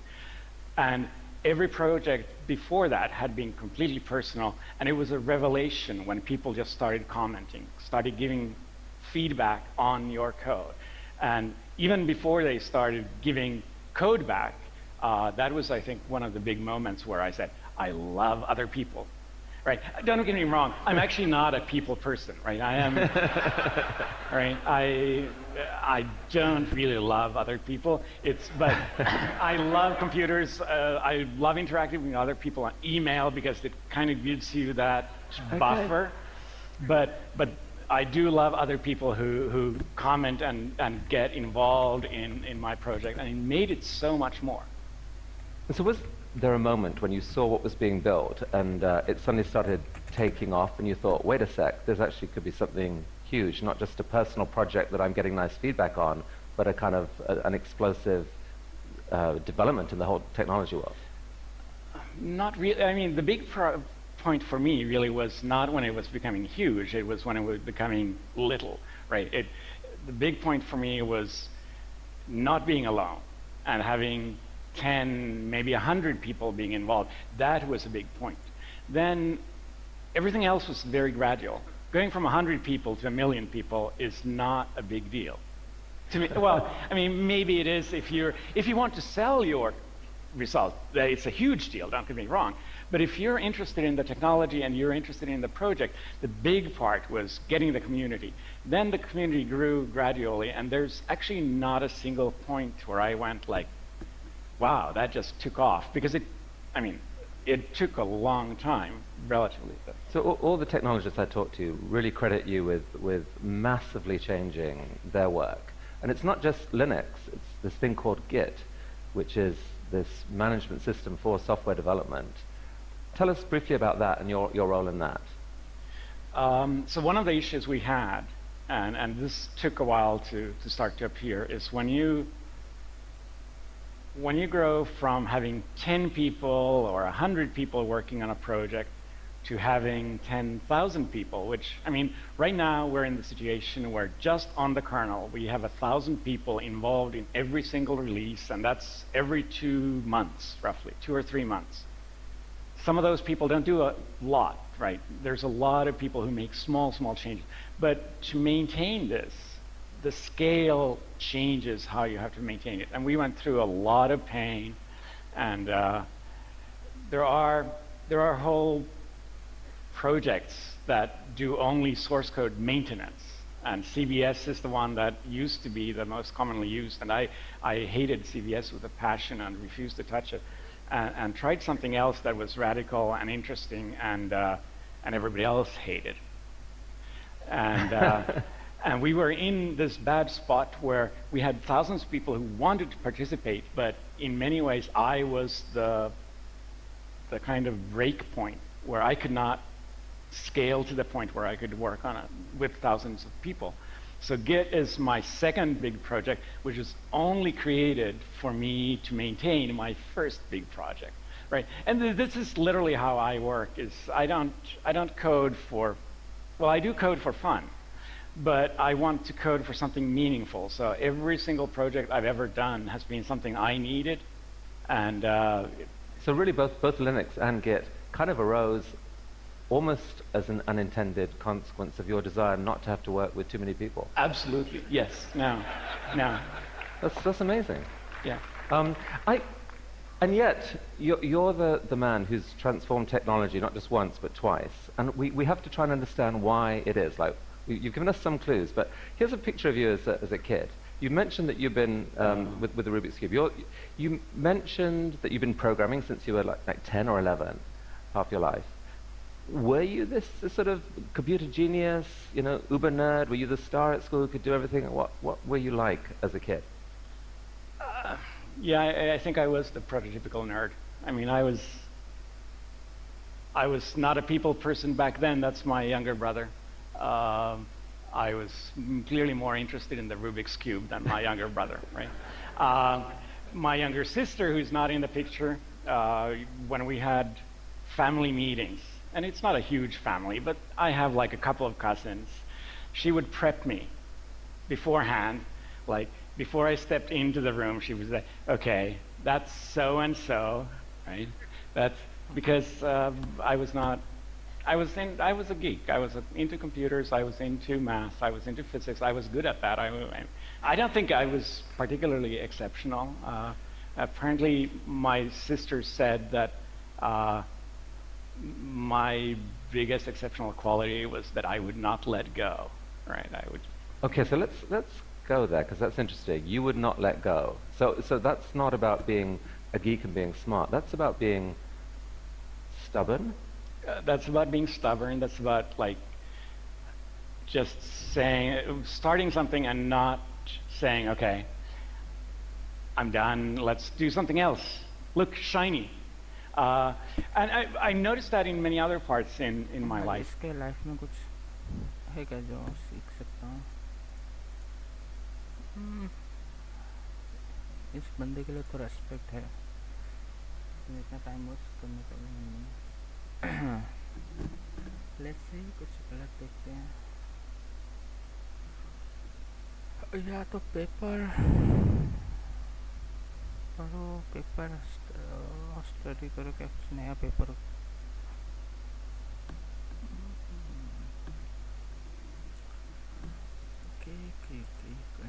ये surface पे इसने बनाया, पता नहीं surface का।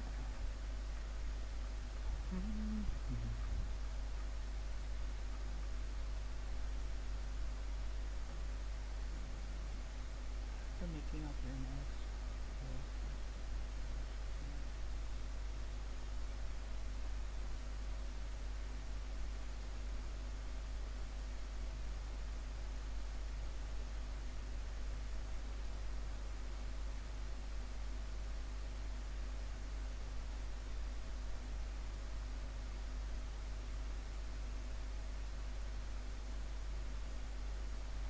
तुम लोग पता है क्या, पानी से भी एक कंप्यूटर बना था? मैंने भी सुना है लेकिन देखा नहीं।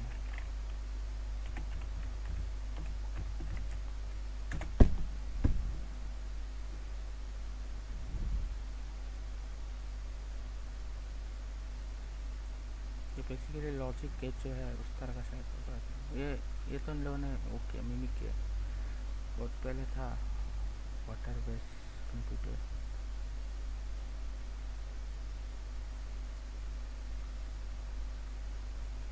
ये था क्या?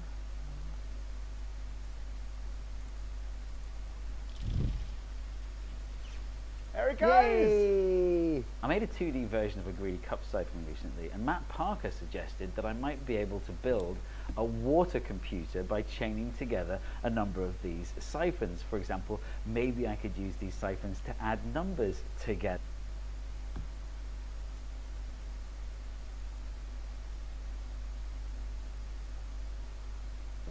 Computers add numbers by chaining together a series of logic gates.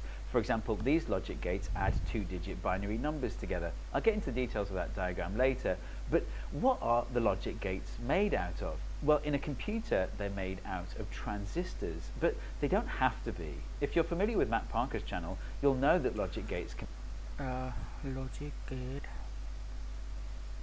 ये एक्सप्लेन करो लॉजिक गेट क्या है चलो एक ओवरव्यू लॉजिक गेट कुछ नहीं अगर वहाँ पर मतलब क्या होता है कि कुछ टाइप्स ऑफ गेट होता है and gate not gate XOR gate मतलब एक मतलब 1 दे रहे हो तो 0 निकलेगा 1 1 दे रहे हो तो कहीं पे 1 निकलेगा कभी 0 1 दे रहे हो तो 1 निकलेगा इस तरह का वो है 0 0 देगा तो 1 भी निकल सकता है तो बेसिकली स्विचेस है बहुत सारे डिजिटली कंट्रोल होता है जब भी तुम मतलब सिग्नल मतलब वोल्टेज जैसे कि 3.3 वोल्ट या 5 वोल्ट अगर तुम देते हो तो अगर आउटपुट में भी सेम ही आया वोल्ट आया 3 वोल्ट मतलब उसका 1 है अगर कुछ भी नहीं है मतलब 0 है तो ये सीरीज में चलता है 0 1 0 1 0 1 उस तरह के ये लॉजिक के दिखता कैसा है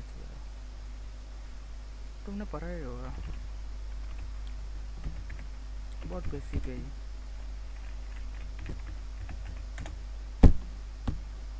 एक गेट का एग्जांपल लेके हम लोग ड्रॉ करते हैं देखो ये टेबल है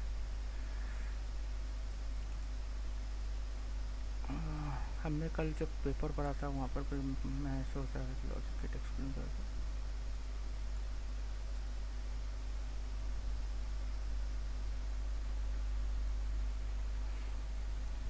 अरे इतना क्वालिटी बेकार किया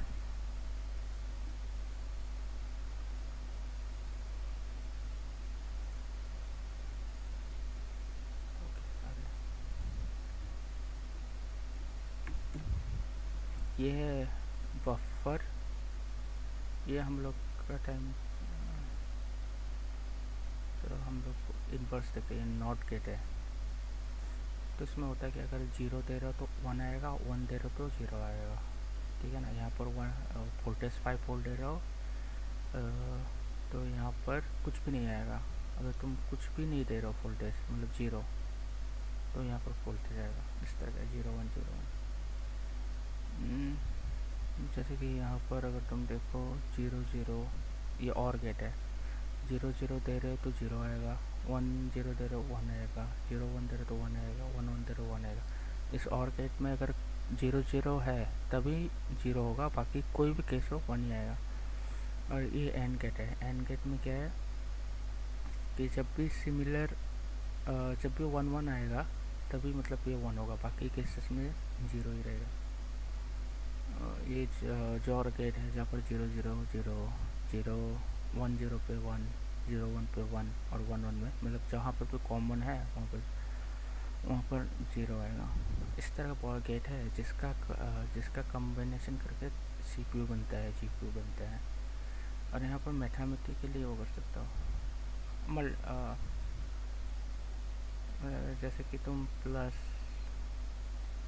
एरिथमेटिक ऑपरेशन जो है ALU तो ALU में हो सकता है ALU बेसिकली तुम्हारा CPU में रहता है ये सब बहुत बेसिक है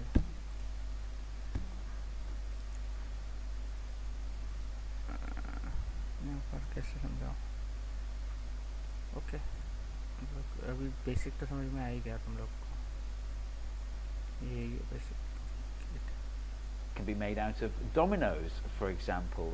But what about using the flow of water instead? This was my first attempt. If both inputs are turned on, they collide in the middle, filling up this central bucket, and water flows out of the middle hole there. If only one in... Oh, sorry bro, मैं comment नहीं देखा.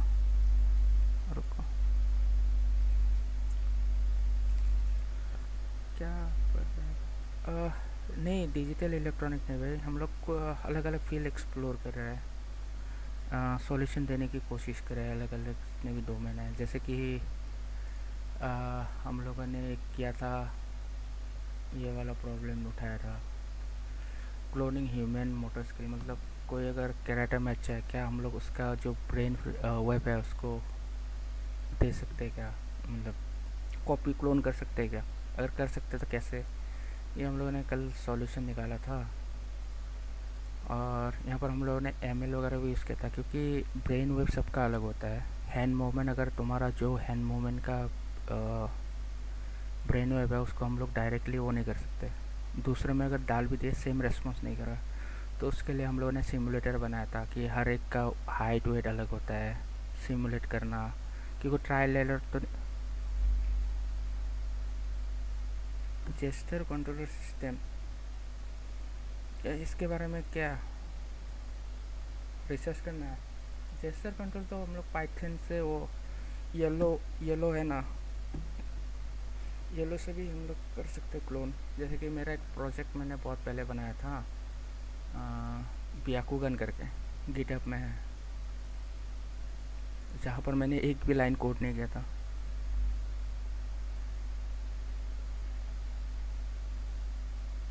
नहीं, gesture control नहीं है, हम लोग literally वो ये जो प्रोजेक्ट है यहाँ पर वो कर रहे थे, क्या बोलते हैं, ब्रेन वेव को तो क्लोन कर रहे हैं, प्लस उसको मतलब हम लोग डायरेक्टली ह्यूमन के, फॉर एग्जांपल तुम्हें कैरेटे मतलब आता है, तुम्हारे पास कैरेटे वाला स्किल है, ठीक है ना, उसको हम लोग डायरेक्टली किसी के अंदर ट्रांसफ़र कर सकते हैं क्या। जैसे कि इलेक्ट्रोड होता है ना, रुको मैं ये प्रोजेक्ट थोड़ा एक्सप्लेन कर देता हूँ। ये 3 प्रोजेक्ट का एक था, इसको हम लोगों ने अभी तक डिटेल में वो नहीं किया, एक्सप्लोर नहीं किया।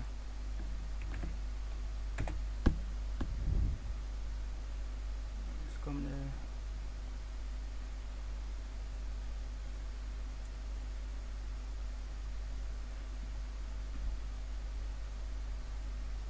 ये आते हैं, उसके बाद ये होने दो। और एक प्रोजेक्ट हमने कल किया था इसी के साथ, वो था ये जैसे कि ये साइबर सिक्योरिटी रिलेटेड था। जैसे कि राउटर होता है ना, हर राउटर का डिफ़ॉल्ट पासवर्ड रहता है, एडमिन हो गया या अलग अलग कुछ भी। तो एक सर्च इंजन है सोडान करके, यहाँ पर तुम्हें मल्टीपल आईपी एड्रेस मिलता है, तुमने एक आईपी एड्रेस उठाया और डायरेक्टली डिफ़ॉल्ट तुम उस पेज में जाके लॉगिन कर रहे हो गेटवे आईपी डाल के। तो उसके लिए हम लोगों ने एक सॉल्यूशन यहाँ पर निकाला था, जहाँ पर एक फिज़िकल कंट्रोलर होगा जो आईपी कंट्रोलर होगा, और वहाँ पर एक सिग्नल वायर होगा, और जब भी वो सिग्नल देगा तभी मतलब वो एक्टिवेट होगा। उसके लिए डायरेक्ट सिग्नल नहीं, हम लोगों ने कुछ क्रिप्टोग्राफिक भी एल्गोरिथम यूज़ किया था बीच में। और एक था हम लोग का एमएल रिलेटेड। तो कल हम लोग देख रहे थे कि जीपीयू और टीजीपीयू जो है, टेंसर प्रोसेसिंग यूनिट, उनमें डिफरेंस क्या है। गूगल का जो प्रोसेसर है वो उतना फास्ट क्यों है मशीन लर्निंग में।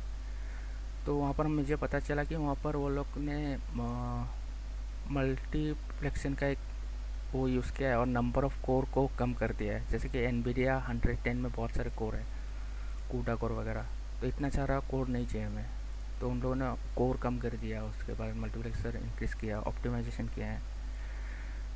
तो हम लोगों ने कस्टम एक हार्डवेयर डिज़ाइन किया था, जहाँ पर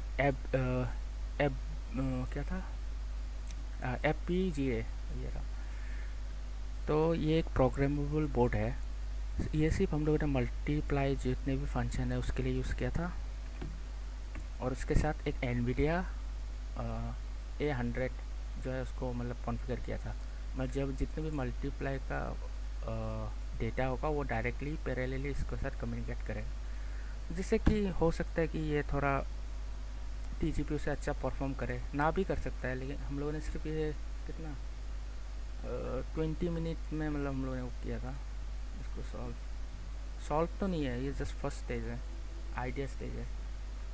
ये तो सॉल्व हो ही गया, ये मोस्टली 90% ये सॉल्व हो गया। और ये वाला 50 मान सकता हूँ। और एआई और मेडिकल, इस दोनों में बहुत प्रॉब्लम है। क्योंकि मेडिकल में तुम AI यूज़ नहीं कर सकते. क्यों यूज़ नहीं कर सकते? क्योंकि इन हिडन लेयर में एग्जैक्टली होता क्या है हमें पता ही नहीं है. इनपुट आउटपुट इस दोनों लेयर तो हमें पता है कि इनपुट में ये दे रहा है, आउटपुट में ये आ रहा है, बीच में क्या हो रहा है हमें नहीं पता. तो वही है. तो मेडिकल के लिए और एक मतलब हमें कुछ ऐसा करना होगा जिससे कि ट्रांसपेरेंसी मतलब बना रहे कि एग्जैक्टली बीच में क्या हो रहा है, डेटा को कैसे प्रोसेस करें, मैट्रिक्स में कैसे स्टोर करें. उसको अगर हम लोग कुछ ऐसे सॉल्व कर पाए तो बाकी भाई तुम कौन से डिपार्टमेंट से हो? अनुराग भाई.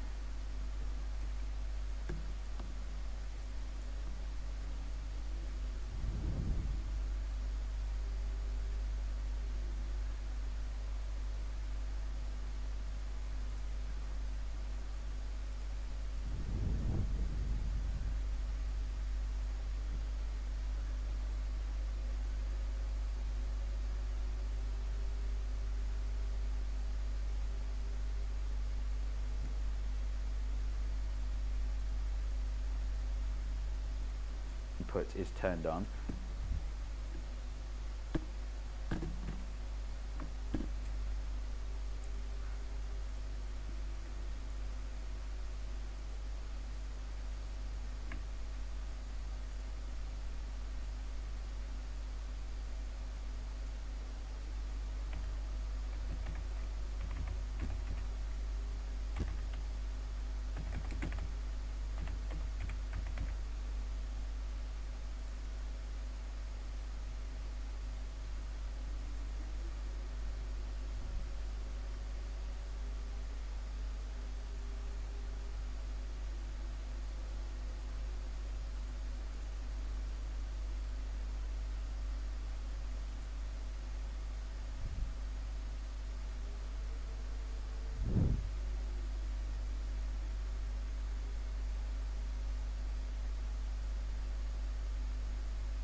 There's no collision and water flows into one of the two side buckets. In other words, water only pours out of this output if both inputs are turned on. In a computer, you call that an AND gate, a logic gate where the output only turns on when both inputs are on. If I combine these two outer holes into a single tube like this, then water only flows out of this tube if one or the other of the inputs are turned on, but not both. In a computer, that's called an exclusive OR gate. So this should work as an AND gate or an OR gate, or both at the same time. Actually, this arrangement fails immediately because water is too sticky. It sticks to these outer faces and you can't get a jet strong enough to pass across the gap. But if you can separate the water from the glass, you can get it to work. What I did like about that one is you can very easily see why it works. Yeah. And that's why I love these ridiculous physical computers, because there's no magic to computing. One slight issue is flow rate. So for example, you know, if the flow in is slower than the flow out, this is going to build up and then it's going to spill over. In the end, this mechanism had too many issues. Also, I really wanted to use the greedy cup siphon mechanism, which this doesn't have. Actually, the reason Matt Parker thought of water computers while watching my video was because of a mistake that I made. I put the siphon in the middle of the container that actually split the container into two independent areas. I did enjoy your video, watching you having to pour both very carefully to synchronize. It had that sense of an and. There really is an andness to it, isn't there? The problem is you have to really worry about timing. Both those bits from each side have to come in at the same time. They have to meet at the same time at the top there. Actually, you can get a much more reliable AND gate from this thing. What you do is you define a 1 as a certain volume of water that gets just above halfway on here. So if you put 2 1s in, the volume of water gets all the way to the top, the greedy cup siphon is activated, and your AND response comes out there. An exclusive OR is a little bit trickier. I sent you a sketch where I had a dual height greedy cup siphon with one on each side but different heights, which I thought would work, but I wasn't sure if it would be reliable. So in the end, the solution was to drill a small hole here. It's a slow leak. And what that means is if you put a 1 in there, and only a 1, you're not going to get a greedy cup siphon, but you are eventually going to get it to all come out of that slow leak. If you put 2 1s in for your input, then the siphon is activated and the chamber empties. It doesn't empty instantaneously, so there will be a small amount of leak through the exclusive OR channel. So when you look at the chamber that's catching the exclusive OR output, if there's just a little bit at the bottom, you read that as a 0, but if the chamber is full up to here, then you read it as a 1. One thing that's nice is that this single device houses 2 gates. You've got 2 inputs and 2 outputs. One output gives you the exclusive OR, the other output gives you the AND. Conceptually, we had to switch from thinking about something you would turn on and it would just keep flowing and settle into some kind of state, to now you've got packets of water representing bits. Why don't I show you? I can't change cameras, so why don't I do a WhatsApp video call with you? I know. Sure. Oh, you've just... Why did you reject my call? That's very rude. Are you screening my calls? Hey! All right. Hey! So I'm going to mute you here. There it is. Oh my goodness! I have no sense of the scale of what I'm... Well, I know the scale of the achievement. It's pretty cool, isn't it? But what on earth is it doing? Well, it's implementing this logic gate diagram that I showed you before. Actually, if I turn it on its side, you can start to see they have a similar shape. But what exactly is this logic gate diagram doing? Well, at this point, it's helpful to switch up the language that we use. Instead of talking about inputs and outputs being turned on or turned off, let's talk about 1s and 0s. So, for example, in the case of an AND gate, you would say, if both the inputs are a 1, then the output is a 1. Thinking about the logic gates in that way, we'll be able to show that this particular arrangement is actually going through a process of long addition of binary numbers. You'll note from doing long addition at school that if you add 2 digits together and it goes above 10, then you carry the 1. So for example here, 9 plus 4 is 13, you put the 3 down there and you put the 1 up there into the next column. The same thing happens with long addition of binary numbers. If there's a 1 and a 0 in this column, then you put a 1 down here. But if there's a 1 and a 1, well, 1 plus 1 is 2, and 2 in binary is written 1, 0. So you put the 0 down here and you carry the 1. You might already be noticing some logic gates hidden in these operations. For example, the number that you put down here, if you think about that as the output, what we have is an exclusive OR operation. You only put a 1 here in the output if one or the other of the inputs is a 1. If they're both 1, then you actually put a 0. What about the carry? Well, the carry is related to those 2 inputs like an AND gate. In other words, you only carry a 1 if both of the inputs are a 1. So let's put that together in a diagram. This is called a half adder. Moving to the next column in this long addition, there are actually 3 inputs. So the logic diagram is a little more complicated. Here it is.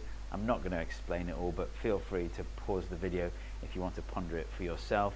But this is called a full adder. And if you want to add, say, 2 4-digit binary numbers together, you just chain 3 full adders together like this with a half adder at the start, because the first column doesn't have a carry coming in. Because our devices are an AND gate and an OR gate in one, we can simplify this logic diagram to look like this.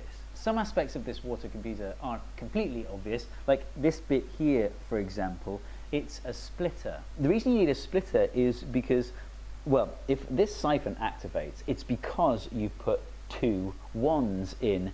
You've got a volume of water that represents actually a 2, so you have a 2 coming out of here, but I only want a 1 to go in here, so I need to split it in half.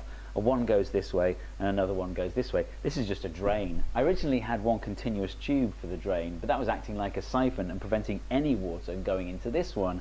That's why you've got this funnel here. It just breaks that siphon effect. This bundling is also a bit confusing. Honestly, that's just for tube management. If you look closely, it is just two separate inputs, this one and this one. Really, I should have an XOR tube coming out of here into a readout bucket like this one, but it's a lot easier just to not bother drilling a hole in here, and then this doubles up as the readout bucket. You might be thinking, well, hold on, this has got 3 inputs. How can that work? And actually, these 2 inputs should really go through an exclusive OR before going into here, but it doesn't really matter because you would never actually get both of those on at the same time if you consider the logic prior to these 2 tubes. So it's fine to just have them both go straight in. Do you want to give a few of my videos? I'd love you to consider whether I've earned your subscription. Should we do one more calculation? Maybe slightly higher numbers or something, so we get down to that final bucket? Yeah. What about like 7 plus 15? Yeah. Here we go. Okay. Units are in. Units are overflowing. We got an AND. Yeah. Oh, yep. 2's have overflowed. We've got an AND. There it goes. Okay, the waste seems to be working. Just dump that one. There it goes. Now we just need one more AND. Come on. Come on. There's enough. Surely there's enough coming in. There it goes! Yay! You've done it.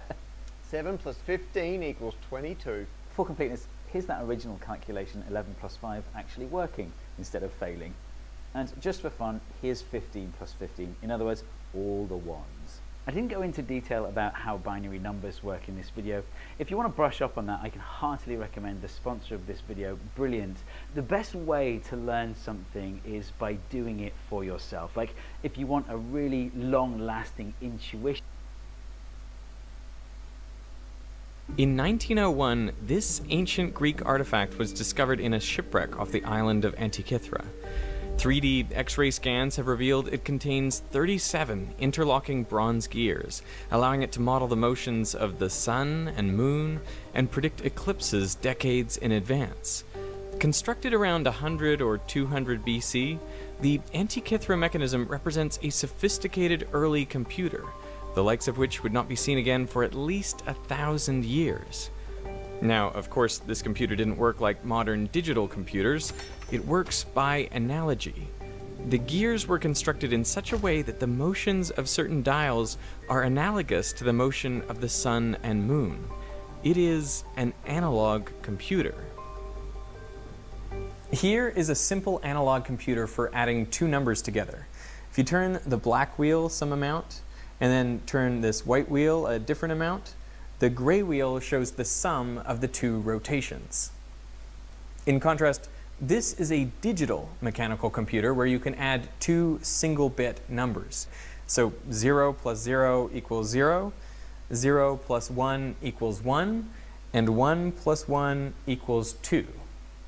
These 2 devices illustrate the differences between analog and digital computers. Analog computers have a continuous range of inputs and outputs, whereas digital only works with discrete values. With analog computers, the quantities of interest are actually represented by something physical, like the amount a wheel has turned, whereas digital computers work on symbols, like zeros and ones. If the answer is, say, 2, there is nothing in the computer that is twice as much as a 1. In analog computers, there is. For thousands of years, people used analog devices like the Antikythera mechanism or slide rules alongside digital devices like abacuses. And up until the 1960s, the most powerful computers on the planet were actually analog. Digital computers exploded onto the scene with the advent of solid-state transistors. And now, almost everything is digital. Most people have never even heard of analog computers. But today, that may all be changing. Moore's law, the idea that you can double the number of transistors on a chip every 2 years, it's reaching its limit because transistors are nearly the same size as atoms. Simultaneously, advancements in machine learning are straining the capabilities of digital computers. The solution to these challenges may well be a new generation of analog computers. One of the most important problems humans have faced for millennia is predicting the tides. Napoleon and his men nearly died crossing the Red Sea due to a miscalculation of the rising tide. And sailors routinely needed to know the tides to bring their ships into port without running aground. Most coastal locations on Earth experience too high and too low tides per day, but their exact timing varies, as does their magnitude. And this is partly caused by local factors like the depth of the seabed and the shape of the shoreline. In the late 1700s, to describe the tidal flow of the oceans, Pierre-Simon Laplace derived a set of complicated differential equations. They had no analytical solution, so at the time they were basically useless. But in the process of deriving his equations, Laplace made a key finding. Tides are driven at only a few specific astronomical frequencies, including the moon, the sun, and the eccentricity of the lunar orbit. Each one of these factors contributes a sine wave of a particular amplitude and phase to the total tide curve. If someone could figure out how to correctly combine these frequency components, well, the tides could finally be predicted. It took nearly a century, but in the 1860s, William Thomson, later Lord Kelvin, took up the challenge. Having completed several voyages to lay the first transatlantic telegraph cable, he developed a fascination with the sea, and subsequently he threw his full scientific effort into measuring and predicting the tides. Tide gauges at the time used a buoy to record the height of the sea onto a paper roll. Kelvin set out to determine how sine waves with the frequencies identified by Laplace could add together to produce the observed tidal curve. The key was to apply the work of French mathematician Joseph Fourier, who had shown how to decompose any function into a sum of sine waves. Most English scientists were skeptical of the work, but Thomson was enthralled by it. His first paper, published at 17, was a defense of Fourier. While it was straightforward to apply Fourier's analysis to tidal curves, the computation required was enormous. First, divide the tide curve up into short time intervals, and for each interval, multiply the tide level by a sine wave with the frequency of interest. Add up the area of all these rectangles and divide by the total time, and this gives you a single coefficient, the amplitude of the sine wave with this frequency. Then you have to repeat the process for a cosine function with the same frequency. Kelvin found that to make accurate predictions, he actually needed 10 different frequency components. So that is a lot of multiplication and addition to characterize the tides at just one location. For each additional location, you have to perform this analysis all over again. And this is only half the problem. Once you have the amplitudes and phases of the sine functions, you have to add them up to predict future tides. Lord Kelvin spent years analyzing and predicting tides by hand. Then he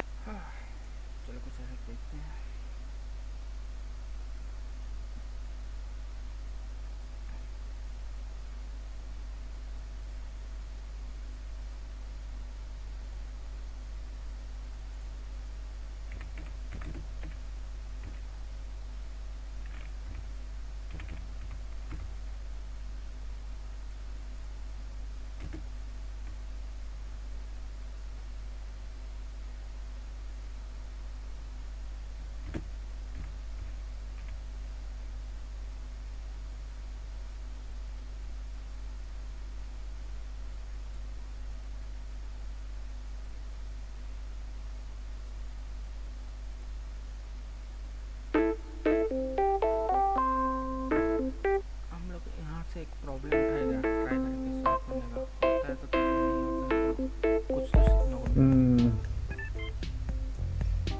I guess how to get like a data-driven learning-based approach to work on real robots.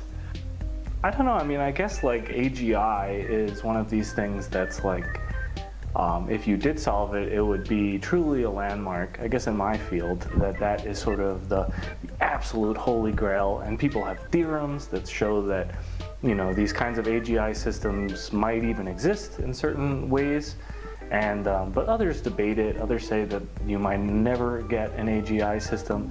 But I think that something along those lines, at least in the field of machine learning, would be. AGI possible नहीं है, मतलब अभी जो architecture है जो उस basis में तो नहीं होगा, क्योंकि अभी का जो AI मॉडल है वो बेसिकली प्रेडिक्शन सिर्फ प्रेडिक्ट ही करता है. आई डोंट थिंक सो कि इस आर्किटेक्चर से हम लोग अचीव कर पाएंगे. Like one of the greatest unsolved problems that you could tackle. My interests often fall into places where technology and humans interact and have overlap. And I think that this is going to be true regardless of where and when we are, but creating equitable spaces in technology that kind of do minimal harm and give people voices. I think that across the board, that's very difficult. The current place that we see that the most right now, I think, is in machine learning. So machine learning, in fairness, is really, really hot. But there are other places where that's true. If you think about just user experiences, if you think about your iPhone, you know, the needs of someone who is much older, who's like in a geriatric facility, for example, are significant and significantly different than what someone in their 20s or 40s or 50s. I think one of the most important unsolved problems, but also possibly unsolvable problems, is figuring out how to get machines to better interact with humans, or how to develop the machinery to understand how humans will interact with machines or algorithms. I think that, you know, we're starting to use incredibly complicated systems all over the place. And to me, the complicated problem is the integration of these, you know, complex systems that have bugs and problems with human beings, because humans ultimately are the ones who are using the code and making decisions based off of, you know, the recommendations that the code gives them. And I think thinking about how code interacts with people is just like such an open question. So when I think of this question in terms of the hot topics these days, you know, machine learning and artificial intelligence, most of the stuff is limited by our capabilities as humans, because especially for supervised learning methods, we need to provide some sort of data set, and that data set is usually labeled by humans. So if you want to go beyond that and explore intelligence beyond human intelligence, then we need to think about new ways, different ways that we might not even be able to perceive. So I think that's going to be the next challenge in the next decades. Understanding when ये वाला point अच्छा लगा मेरे को. हाँ,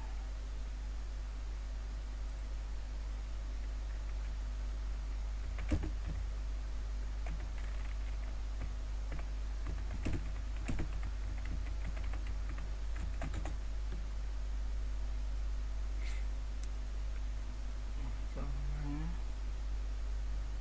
कुछ नया learning method में काम कर सकते हैं, जहाँ पर ड्रॉ डायरेक्टली, मतलब AI खुद से लर्न कर सकते हैं. वहाँ पर हम लोग को डेटा जो है hand retain data, level data, जैसे वन शॉट लर्निंग है, उस तरह का अगर हम कुछ बना पाए. लेट्स सी, तो मेनली इशू है सुपरवाइज लर्निंग में लेवल डेटा चाहिए ऑब्वियसली, अभी जो उस बंदे ने कहा, और इस लेवल डेटा को कौन करेगा, ह्यूमन करेगा. ये अनसुपर में वो उस चीज़ों को कर करके करता है.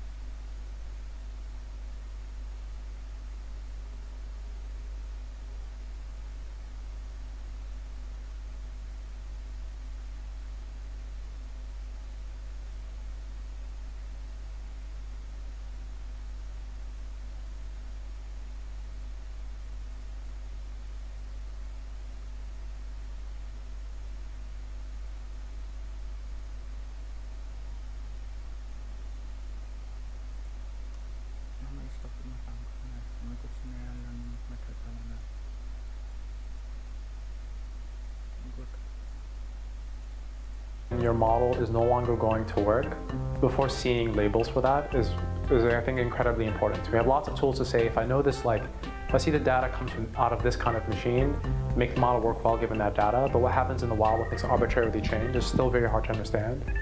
And I think it's a key bottleneck to really making intelligent systems at like society scale. So like safe ML, I think is still open, fun challenge.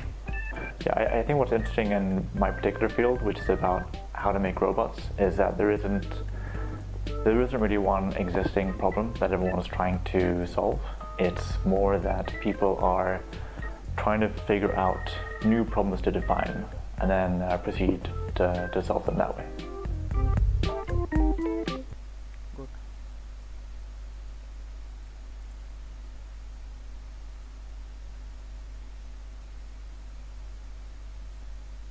In 2000, the world's leading mathematicians gathered in Paris to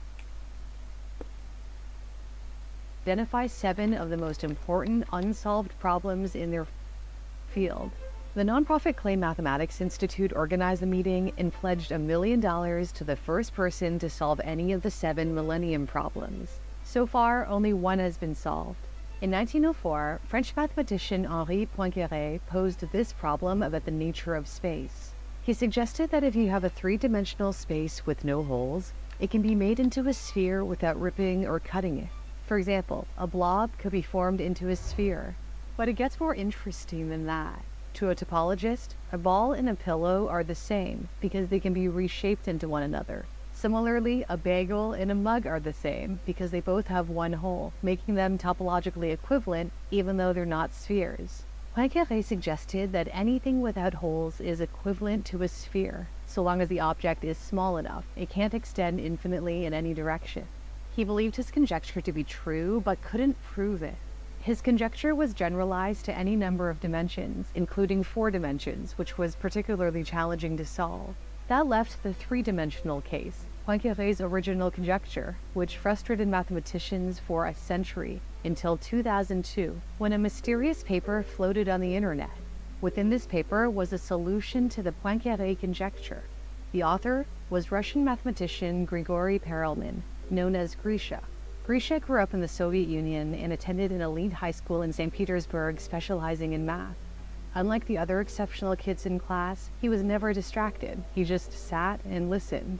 He even refused to eat his lunch. As his teacher, Valery Ritzik, told author Masha Jessen in her book on Grisha, maybe his entire nervous system was so tuned to the learning process that he could not stray from it. At 16, he won a gold medal at the International Mathematical Olympiad with a perfect score. Being part of the Soviet Olympiad team meant he could be admitted to Leningrad State University without having to take the entrance exams. The university was notoriously discriminatory, admitting only 2 Jewish students a year. But Grisha's place on the team allowed him to bypass this quota. After completing his studies, he did graduate work at the renowned Steklov Mathematical Institute's St. Petersburg branch, unheard of for a Jew. Grisha was accepted because influential figures like mathematician Alexander Alexandrov campaigned on his behalf and offered to supervise him. When Grisha began his grad work in 1987, the Iron Curtain was starting to lift, allowing Soviet citizens to travel abroad for the first time in decades. The renowned mathematician Mikhail Gromov arranged for Grisha to give talks in the U.S. on geometry, his area of expertise. Gromov mentioned Grisha to the right people, ensuring he was invited to do postdoctoral work at NYU's Koran Institute of Mathematical Sciences and Stony Brook University. Besides math, his other passion was walking from Manhattan all the way to South Brooklyn to get his special black bread from a Russian shop. He later moved to the West Coast to take up a prestigious fellowship at UC Berkeley.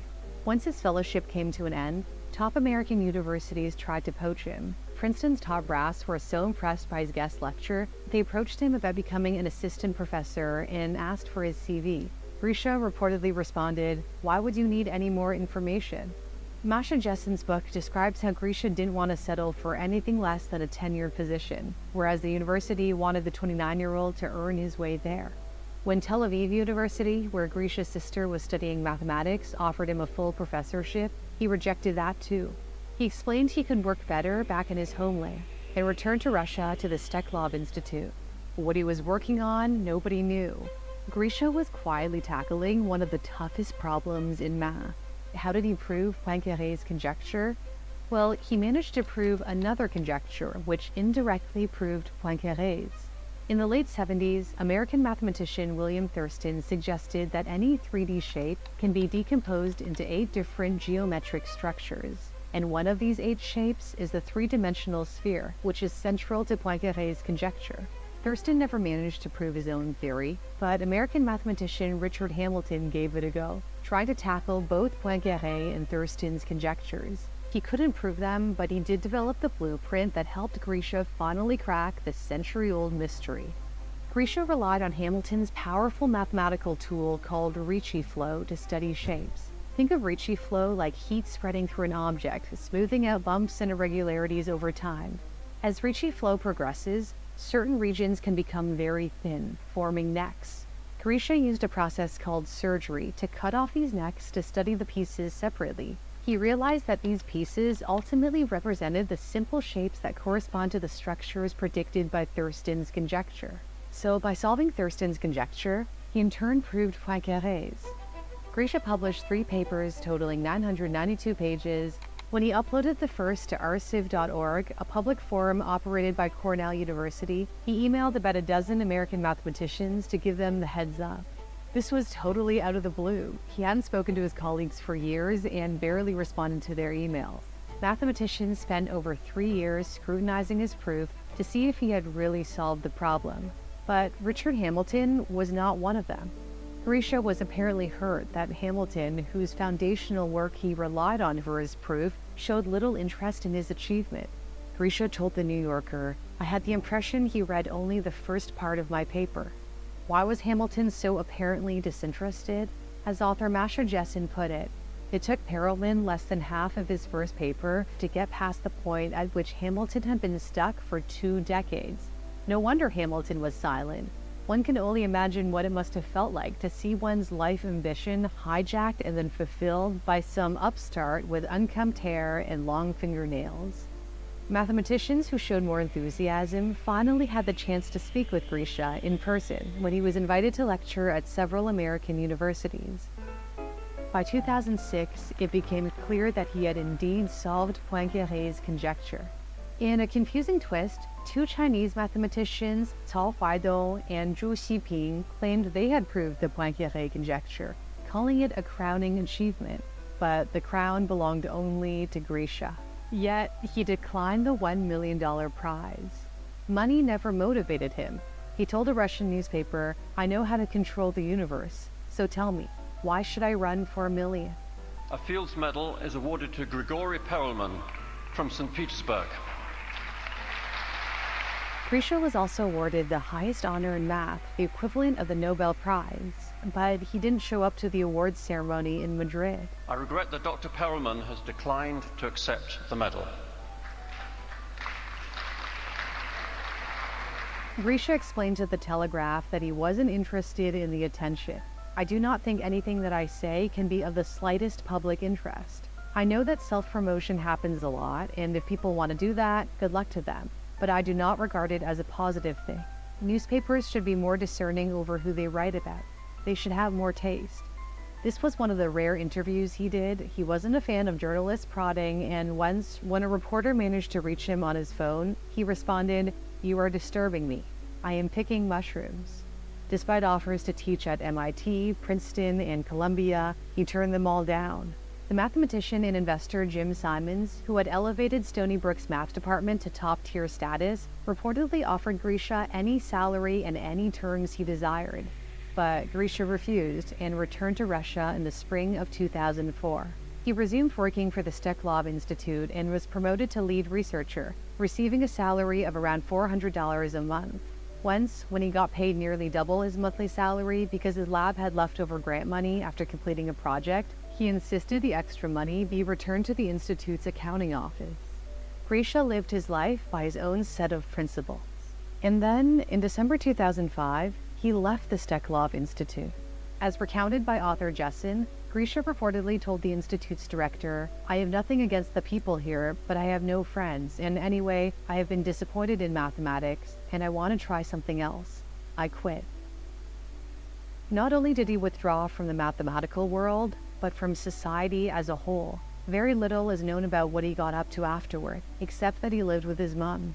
A picture of what appears to be Grisha, looking disheveled and far removed from the accolades he chose not to receive, circulated online recently. As for what happened to the 1 million he refused to accept, the Clay Institute used Grisha's prize money to fund the Poincaré Chair, a temporary position for young promising mathematicians at the Henri Poincaré Institute in Paris. Grisha's story is both inspiring and thought-provoking, highlighting the incredible heights of human intellect and the personal choices that define our lives. If you've been inspired by his achievements and want to improve your own skills in math, you'll love learning with Brilliant. Geometry was fundamental to Grisha's work, and you can get hands-on with these concepts in Brilliant's measurement course. You'll learn to recognize relationships between shapes to find angle measures, side lengths, and areas without calculations. Okay आज हम लोगों ने एक problem solve नहीं किया, क्योंकि problem solve भी नहीं किया और हम लोगों ने स्टडी नहीं, कल का जो था वही डिस्कस किया बस।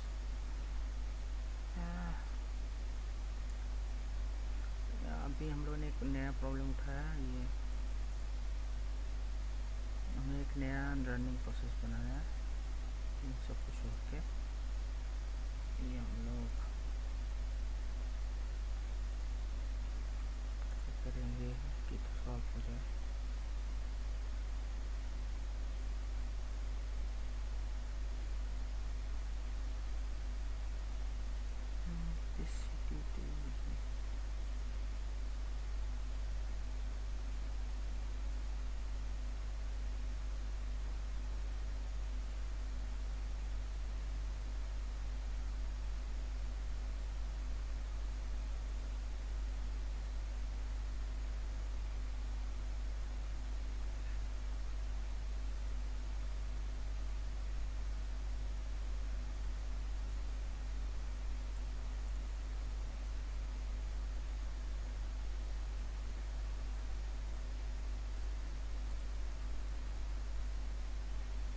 About 20 years ago, NVIDIA had these GPUs for just rendering lots of pixels. They still have them.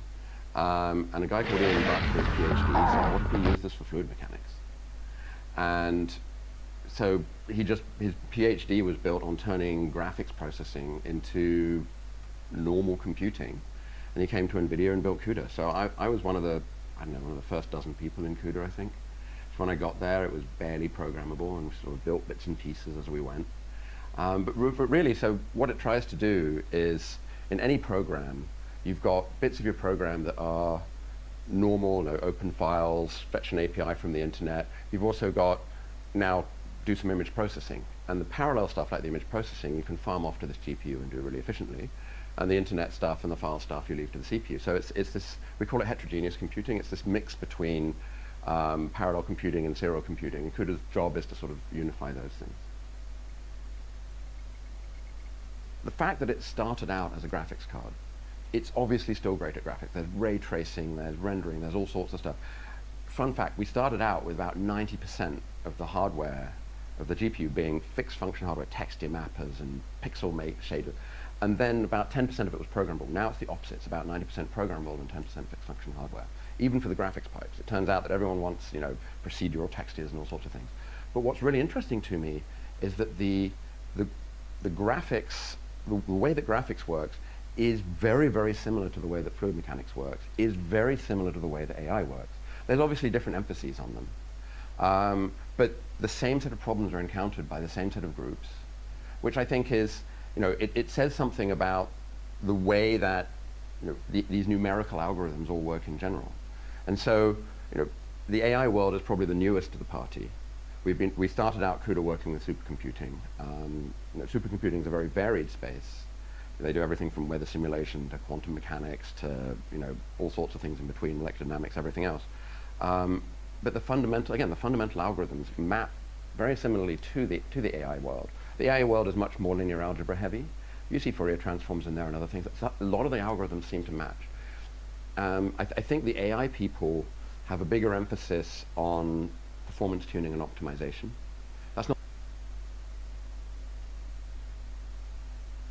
CUDA, a parallel computing platform that allows you to use your GPU for more than just playing video games. Compute Unified Device Architecture was developed by NVIDIA in 2007 based on the prior work of Ian Buck and John Nichols. Since then, CUDA has revolutionized the world by allowing humans to compute large blocks of data in parallel, which has unlocked the true potential of the deep neural networks behind artificial intelligence. The graphics processing unit, or GPU, is historically used for what the name implies, to compute graphics. When you play a game in 1080p at 60 FPS, you've got over 2 million pixels on the screen that may need to be recalculated after every frame, which requires hardware that can do a lot of matrix multiplication and vector transformations in parallel. And I mean a lot. Modern GPUs are measured in teraflops, or how many trillions of floating point operations can it handle per second. Unlike modern CPUs like the Intel i9, which has 24 cores, a modern GPU like the RTX 4090 has over 16,000 cores. A CPU is designed to be versatile, while a GPU is designed to go really fast in parallel. CUDA allows developers to tap into the GPU's power, and data scientists all around the world are using it this very moment, trying to train the most powerful machine learning models. It works like this. You write a function called a CUDA kernel that runs on the GPU. You then copy some data from your main RAM over to the GPU's memory, then the CPU will tell the GPU to execute that function or kernel in parallel. The code is executed in a block, which itself organizes threads into a multi-dimensional grid. Then the final result from the GPU is copied back to the main memory.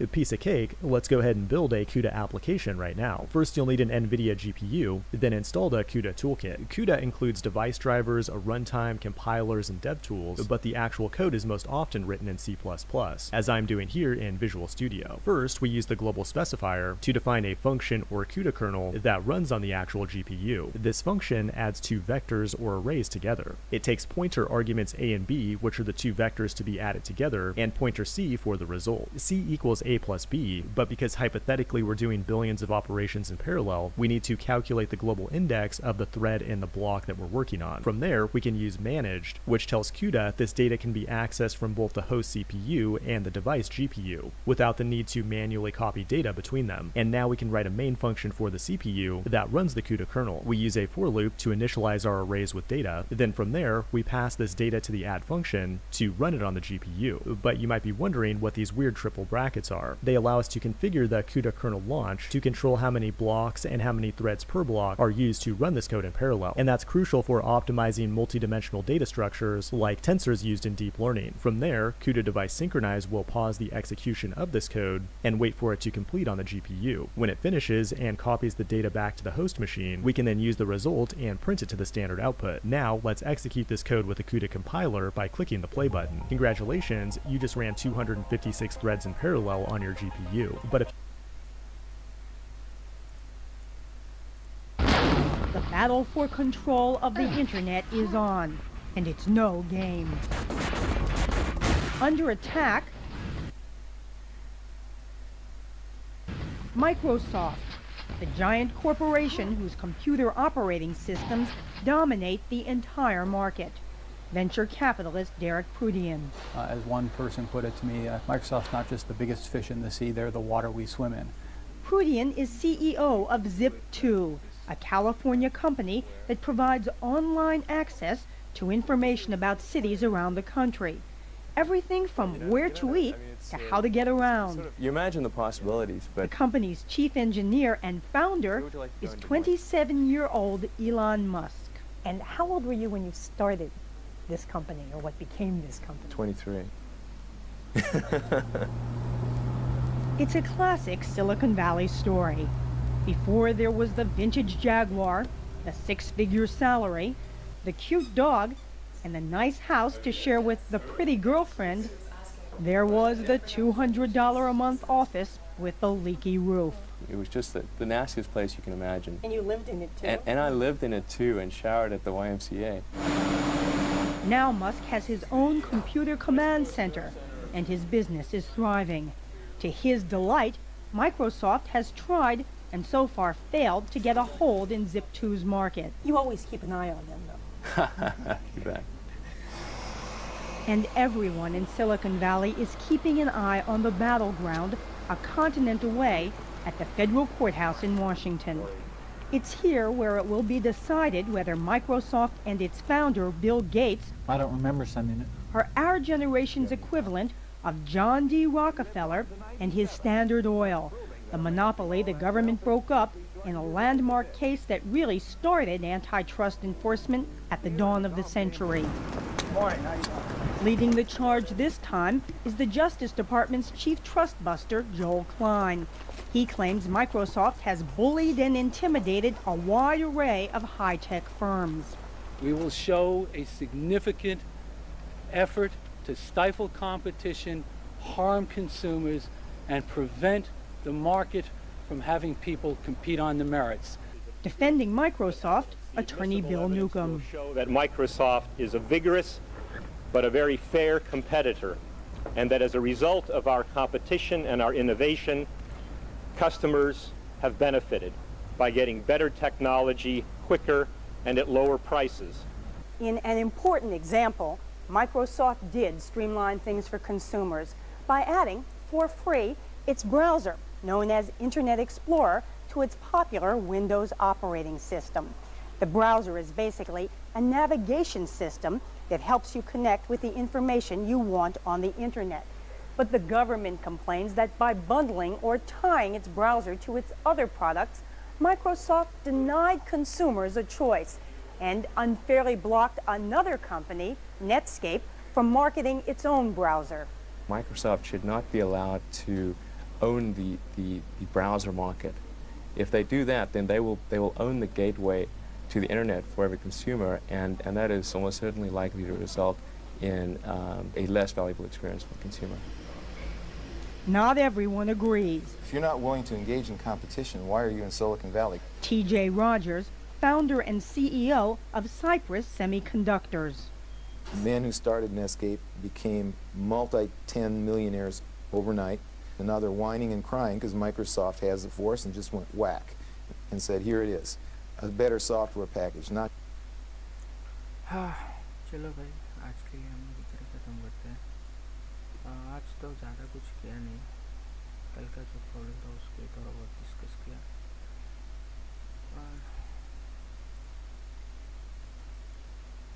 चलो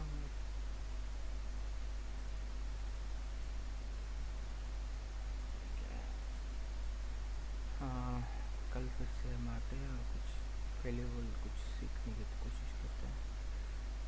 आज भी हम लोगों ने कुछ सीखा तो नहीं है, लेकिन हाँ थोड़ा बहुत एक्सप्लोर किया है, थोड़ा बहुत जनरल नॉलेज लिया है। Thank you everyone. अगर तुम लोगों को कुछ इस टॉपिक जो तुम देखना चाहते हो या पर्टिकुलर कोई प्रॉब्लम है जो तुम सॉल्व नहीं कर पा रहे हो, हम लोग डिस्कस कर सकते हैं। मैं गारंटी तो नहीं दे सकता सॉल्व होगा, लेकिन हाँ हम लोग थोड़ा बहुत डिस्कस करते हैं जिससे मुझे भी थोड़ा बहुत सीखने को मिला। Thank you, good night.